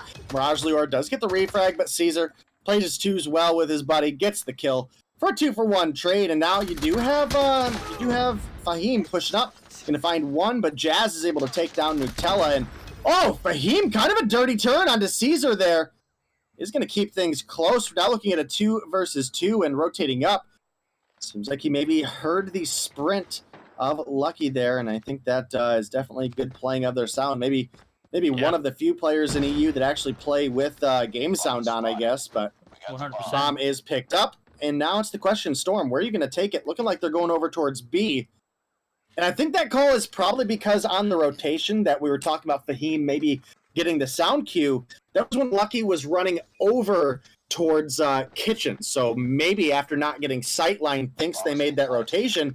And now that rotation actually comes through. Might have been actually a perfect play out of them. I'm going to go ahead and tell you, Lucky did nothing but bait. He just wanted Fahim to push up. Fahim was very disciplined in not doing so. The bomb indicator, if you got the call outs, I believe it was down on that top staircase. And whoever died over in that area definitely gave indication that it was over there, because you saw the motion towards that B site once the bomb was collected. It don't matter. I mean, break it down or not, it's still a victory for 11-7. They're going to be able to take the 5-1 lead in what was looking like a good read and a good play out of the side of the attacking team. The defense, once that bomb goes down, just wasn't there. 2v2 style, the clutch comes in. Lucky and Jazz, they clutch it up. They go big, and they're inching their way closer and closer. Look, I commend them. They're actually wearing headsets now, and I knew that because Jazz heard the call-outs of footsteps earlier in the 2v1. Right there, it was just, I mean, they didn't take the bait, but, I mean, they still lost. That's pretty fair, but, you know, the 5-1 looking very in favor of 117, I think is making our predictions at least look pretty accurate. Shy of, like, just a blatant miracle comeback, I don't expect to see much out of the side of Astra for the remaining portion of the game. And, well, Derox is really going to start putting the nail in the coffin. Oh, my goodness. Damn. Oh, my goodness. Get ready for the next round. Yikes, man. Well, we are on map point now very, very quickly for the side of 117. They could look to go up 2-0 in the series, and, well, I think we certainly expect that to be the case, Verdict. And Astra, do you believe in them to find anything in the control, or do you think this one's about as good as over? It's very hard to say. I mean, based off what we've seen so far, the gun skill on Summit just wasn't there. Maybe on a map like Standoff, we see a different story, but we'll see how this one pans out. Right now, it's not over till it's over. Well, I mean, it's a 2v2, and so far, 2v2 statistics tell me it's been 100% victory for 117. They're going to go ahead and put the D down. The bomb's going to go along with it. Put the D down. Yeah, you know, seal the deal. Put the bomb down. They planted the freaking bomb, chat. Nutella now going to find one. This is a spicy ending. If it does, Fahim. Verdict, your statistics are out the windows. I don't know where you get your analytics from, but they're trash. Nutella says we win those. Fahim and Nutella clutching up for the boys, but, I mean, we're just prolonging the inevitable at this point. Yeah, I was going to say, they do win those, but, I mean... They haven't won those in the past 5-6 rounds, though, right? Right, so expecting them to find another 6 in a row is incredibly unlikely, to say the least. So, I don't know what seed Storm is going to find. First blood onto Lucky, definitely a big pick. Karma able to get the instant refrag, but the only player that we've really got to deal with on the side of, or for the side rather, of 117 is you get that kill on Storm and this game's over. So Caesar going to find Nutella. There's Karma picking up Storm, and that's going to be the 7-2 victory coming through for the side of 117 not found to take the two-game advantage. Yeah. I wasn't talking about you. I was talking about Fahim. I mean, you were already one shot. I mean, why you got to peek at? I mean, hey, look, he wanted it to be over just like we wanted it to be over. Just like 11-7 wanted it to be over. And guess what? It's done. 7-2 win. This day, prematurely, just letting it ramble out of the mouth. It's true. We don't have foresight. We don't have the ability to see in the future. We're not psychics. Well, I mean, anybody with eyes could have saw that one coming, though. 7-2 win. What is Verdict watching? Bro, I tried to catch Storm. I was also trying to type in a message in Discord. I'm slacking, homie. It's the end of the day. We're about ready to punch out, clock out. We're ready to go home. Wait, we're already home. Never mind. At any rate, 9 kills on board for Caesar, 11 for Derox, 8 for Lucky, 8 for Jazz, 4 for Karma. I mean, he had a little bit of a problem figuring out what he wanted to do. If it wasn't the Holger, it was the Switchblade. If it wasn't the Switchblade, it was Storm dumpstering him with whatever shots he had just developing up his sleeves. And speaking of Storm, he dropped 13, and I didn't catch but a few of them. I feel bad. I'm going to have to go back and clip some of those for you, bro. All right, well, overall, just a very strong performance out of the side of 117 not found. And like we said, their Search and Destroy has historically been one of their stronger modes. And I don't think anybody should really be shocked at the outcome here. 7-2, and even the 2 rounds that did go in favor of the side of Astra were very, very close. And it never really felt like we were out of control on the side of 117. And Karma, maybe sitting down on 4 kills here, but he dropped 30 top frag for the hard point. So we'll cut him a little bit of slack. I will say, though, that Search and Destroy has not been Karma's strong suit as of late. So hopefully we'll see him pick things up for the future. Obviously, they're not really in like a stage 5 practice kind of scenario. But, you know, of course you expect him to be keeping his skill up for the year to come, because I think Karma is a talent that absolutely could have been a deserving player of getting picked up by a team, right? For stage 5 after 117 didn't make it. But I mean, if anybody is on like that bandwagon, it's me. I think I made that statement a few weeks back. I was just like, I just can't believe we're seeing a stage 5, stage 4 without Karma. Yeah. How did nobody want him? Was he just not interested in pursuing anything outside of playing with 117? I think that's a huge L. I think he has a certain talent that EU lacks in a whole, all jam-packed in one player. But at the same time, we saw the performance in the Search or Destroy. Maybe Mance is kind of disconnecting himself from the game. Maybe he's just trying to go through the motions. Maybe he's just content with where he's at. I mean, you can't really be upset about that. Valuable player, not playing up to his expectations. Well, I mean, it was a 7-2 win. I can't really hark and bark and tell him that he's terrible just off of one performance. What I will say is he had a little bit of a struggle in that one, but is definitely one of the bigger brains in EU, one of the smartest players you will ever meet in the game. I think that's fair. A very, very talented Search and Destroy player. Just didn't need it that game. We're playing chess. He's playing chess. The other team was playing checkers. And, you know, masterminds aren't needed when you just need to hit shots. Well, here we go. Game 3. Potential last one of the night. I mentioned it earlier. We're going to be heading over to the good old faithful. Old Reliable. You remember when we used to drop here today? It was back in the day. Long time ago. No, it wasn't stand up. It was Warzone. It was god-awful. It was the absolute worst times. I mean, come on. We had some pretty good fun, but man, it was just rage-filled moments. This Old Reliable, though. Standoff. This one's bread and butter for any COD mobile player. It goes back pre-existing any mobile game that was ever usable or playable like COD Mobile is now. Back to that Black Ops time where it shined, right? Black Ops 2 or Black Ops 1? 2. I think 2, yeah. Yeah. Some banger maps that came out of that.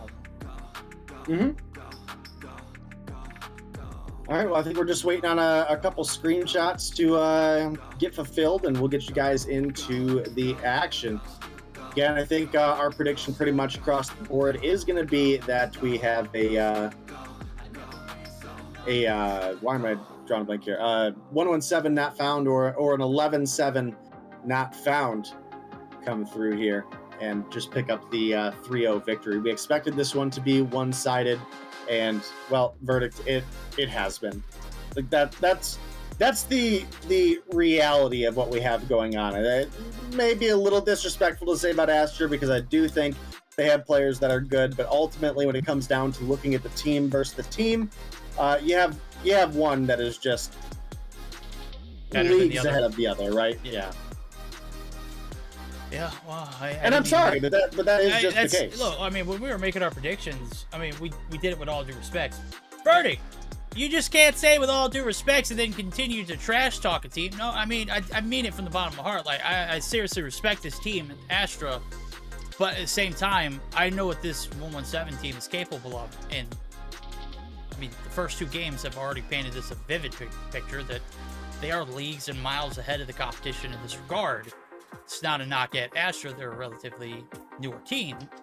But, I mean, it's just like the Kings and Tech conversation that we had last night. Like, I mean, it's a team effort, and the team in 117... Didn't he assure us that he's going to beat Tribe next year, Kings? Oh, bro. I mean, I've heard of foresight and foreshadowing and predicting the future, but I've never heard of much baloney in one statement. I've seen less baloney on a baloney on baloney on baloney sandwich. Do they make those? I think I would try one. I'd probably have high cholesterol afterwards. As long as you use real baloney. YOLO. You only live once, chat. Oh, Fahim, is your head missing? Is that a glitch? I literally couldn't see Fahim's head there. Oh, yep, it's gone. Look, just absolute. He didn't even get headshot. Is he? Okay, his head's back on. We're good. All right. I was confused trying to see it too. I didn't get to see it, but maybe we'll pull up the stream real quick and see what we can decipher. Also, Verdict, you look crispy today. Oh, you know, I saw that, you know, Deanna was going to be in the holiday spirit. I was like, you know, I'm going to test my luck and see if I can get, like, some of that spooky theme down. Chat thought it was a Chris Angel approach, but, I mean, I felt like I was going... I don't know what the hell I was doing. It was a little bit more hipster vibes, I guess. I don't know. Thank you, though. Yeah. All right, well, a little bit of a lead right now for the side of Astra. They're on the offense, and they've got 2 ticks onto B, which is actually pretty huge. If they're able to make another break on into boxes, they could use that head glitch to lock themselves down a point, and could be in a good position to actually win an offensive round early on. I mean, I think this is perhaps our best search and well, I think it's also a really good search and destroy map, but I do legitimately think this is quite possibly our best control map, just because of the angles that you're able to play, right? I mean, you have a defensive advantage with the positions that you can get in early, but it does very quickly swing into the favor of the offense if you're able to get into boxes, for example, get that head glitch, if you're able to lock down broken walls. So there's opportunities for outplay here, which we don't see a ton in COD Mobile. And you know what? Mirage Lure is starting to pop off a little bit. The XPR 50 in hand, but is finally going to get shut down. Very, very close matchup. Time ticking away. The point, however, is ticking on up. You've got 1 tick on A, you've got 2 ticks on B, and we've got a 7-7 life count right now, Verdict. Yeah, it's starting to dwindle right now as the clock stops. 26 seconds on it. Lucky trying to shut this push down. Storm and Fahim combined for 3. That's a full sweep. 1 life left here. The defense going to fail. And I was just looking for a little bit of success off the rip for the side of Astra here on this opening attack round, and boy, they get their hands full and dirty, man. They are brimmed up with talent. 11 on board. Storm said, Verdict, what you said, it hurt me. I took it personal. We're going to take it out on 117 instead of roasting in your chat because you've been speaking facts all day long. I'm not here to spit facts. I want to see some gameplay, though. I want to see somebody back it up right now. That is an approach on the attack off the rip that will be successful right now. It is still an early little bit of A advantage coming through, but the life count starting to slowly dwindle back in favor. And it's Astra. They're fighting back day. They got a lot to work for. And right now, they're putting in some work here in this control. Well, they are certainly trying to, and the first round does go in favor of the offense. And now we've switched sides, obviously, and looking for some more action. I'd be impressed if they were able to push us into a Game 4 scenario, but it's definitely possible. So, Patel are going to come through with 1. Storm finds another, and the player life advantage is in favor of the side of 117 not found, but that's going to tie it up. We do get the A capture, but keep in mind, guys, the amount of captures or amount of ticks that you get for COD Mobile will not influence that 5th round. We will still have the defense in favor of 117, and I think that is a big factor to at least consider. But as things continue to roll on, and actually a pretty decent control look for the side of Astra right now. No, it is. They're putting up hella work right now. They got a little bit of a life lead, and they've kept the most important part of this map under control. That's the B side. We saw how much impact it has when you spread your opponents thin early on, put a little pressure on B, funnel them in, make them eat a few lives. Well, they're doing an astronomical job so far. 117, they have yet to find a recipe for success here for themselves on the attack. They did a good job of getting A, but they only got a minute and 17 left. Big gunny one there by Jazz, though. And life count coming down to 5. Here's where it gets interesting. Operators are popped. Nobody has the front side of the hill controlled. The objective is being racked up, but Jazz down to 3. He's got a full purifier. Wrong. Fahim shuts him down. What was looking promising is now going to be up left to Fate, and Storm says, I've got 20 on board. Look at me. 2-0. What the hell? Are we going to see another reverse potential incoming? Didn't we see them try this a couple days ago? Literally Tuesday? I think so. They tried to reverse. I do think so. They tried. Wait, hold on. Wait, hold on. Let me double check my notes real quick. Yeah, it was like they lost the hardpoint and the surge.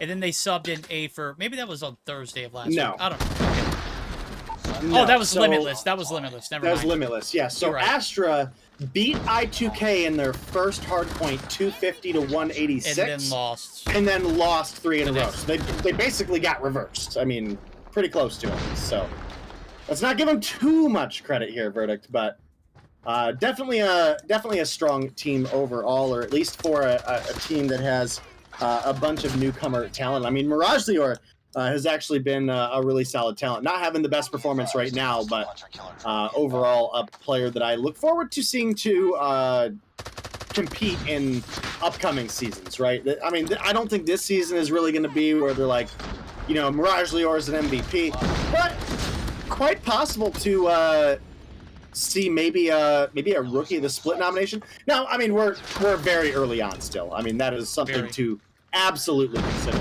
but we do want to at least give them a little bit of a note hope, that they're being noticed, right?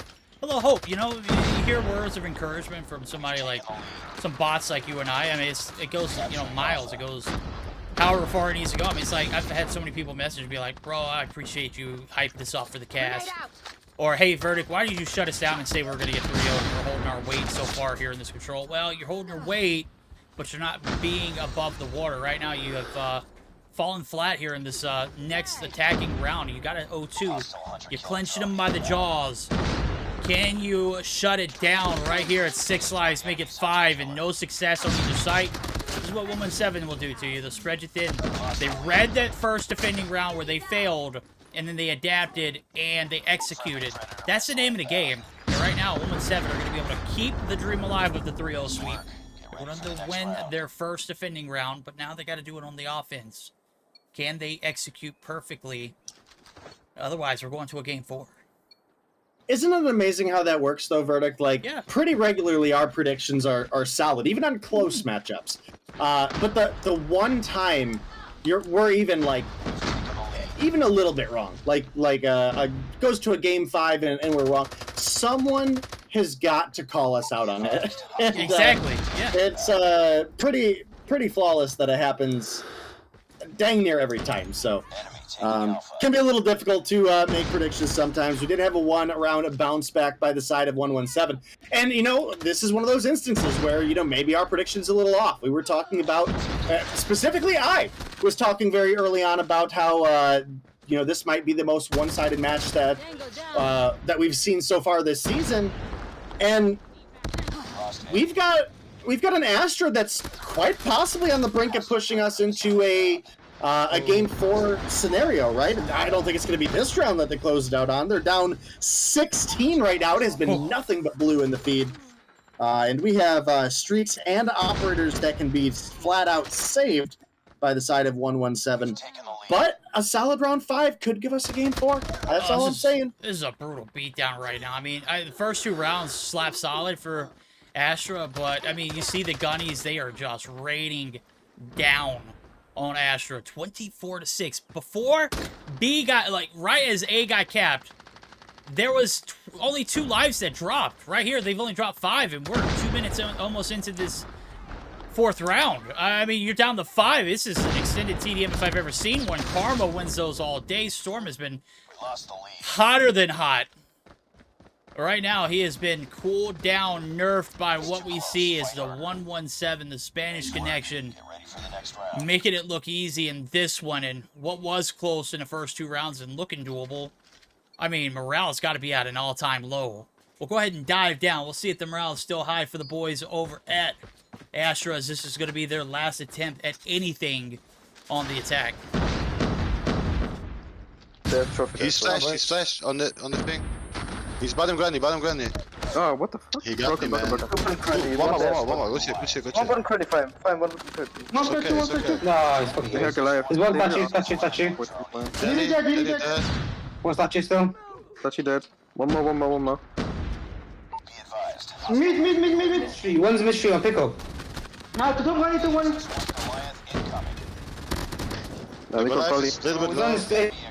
All right, here comes the big guns, the Goliaths, the double drops. You got one on B, you got one on A. You pick your poison. Which route will you go? I'm going to be honest with you. It's not looking pretty solid here for the boys over at Astra. What was a very hot start is a very screeching stop. Pump your brakes, slow your roll, verdict. 117 here is to get the sweep.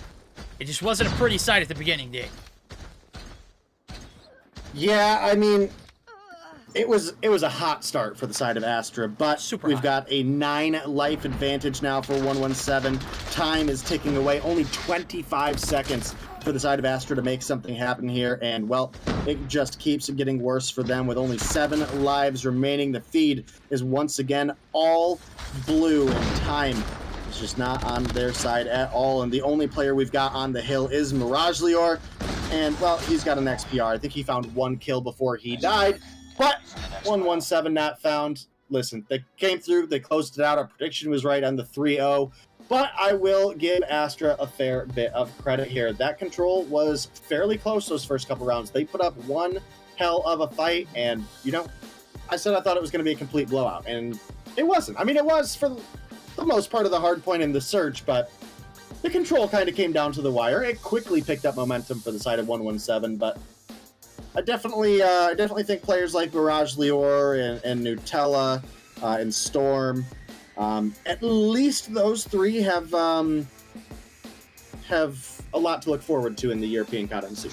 No, I definitely agree, but I mean, if you're going to jump in the ring with someone, take it to a 5th round, and I mean, just like deliver some of the biggest body shots. I've seen uppercuts in the first 2, I mean, and then just get absolutely KO'd the next 3. I mean, that was just a Storm, fiery start. No knock. First 3 rounds, 24 kills. Next 2 rounds, 2 kills. Very unfortunate. I hate I had to highlight it, but I had to do it, man. It's just like when those guns get hot on the flip side of things and Spanish Connection are hitting every single one of them, wasted operators become a factor.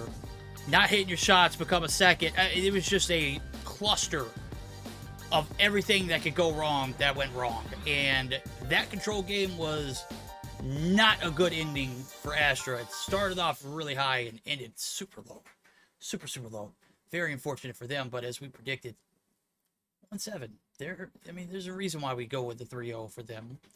Consistency is key, and they've shown that they could hang with the likes of Limitless, who's Stage 5 team, even beat them. We've seen them beat Nova. We've seen this team do miraculous things, so it's not something to be discouraged from. It's just the reality of the fact. And reality of the fact is, that brings our day to an end. We're going to be joined back in the booth. I meant to message her when we did it, but, I mean, she's always Johnny on the spot, ready to go. Deanna, thoughts? 3-0. We weren't wrong, were we? No, you guys were right, and you know, I feel like every time I start talking about the game, especially the hard point, I'm like, I feel like I start every time saying this, you know, but the outcome is kind of different, you see, because we started the hard point and we did had Astra getting a little bit of lead, but then, goddamn, how you said, 11-7 came in with the lead, and they actually managed to win, right? 11-7. Then the S&D, first 4 rounds. We're giving her bad habits, Dave. Why are we doing that? Hold on. She's innocent. She literally says something like that at least once a broadcast. Okay, and you and Imperium, listen, you guys, you and I get out there sometimes, especially when we get teams like Yo Mama in the mix and the COK girls in the mix. I really wish we would have got to cast one of those games together. But you know what? That's actually, I think we did. And we were very good. It was hard. Yeah, you had me on the COK train. Don't you remember? You sold me up the creek, and they got railed, homie. Oh, they did. Not often you'll catch me on that one. I mean, I'll just shut my pie hole. We're making Deanna very uncomfortable. Let's just move on. What to say. Yeah, we don't either. Trust. It just comes out. And it's just terrible. It's god awful. What are they? What are we? Devious old men? We're terrible. Yeah, people. just stop talking, please. Yeah.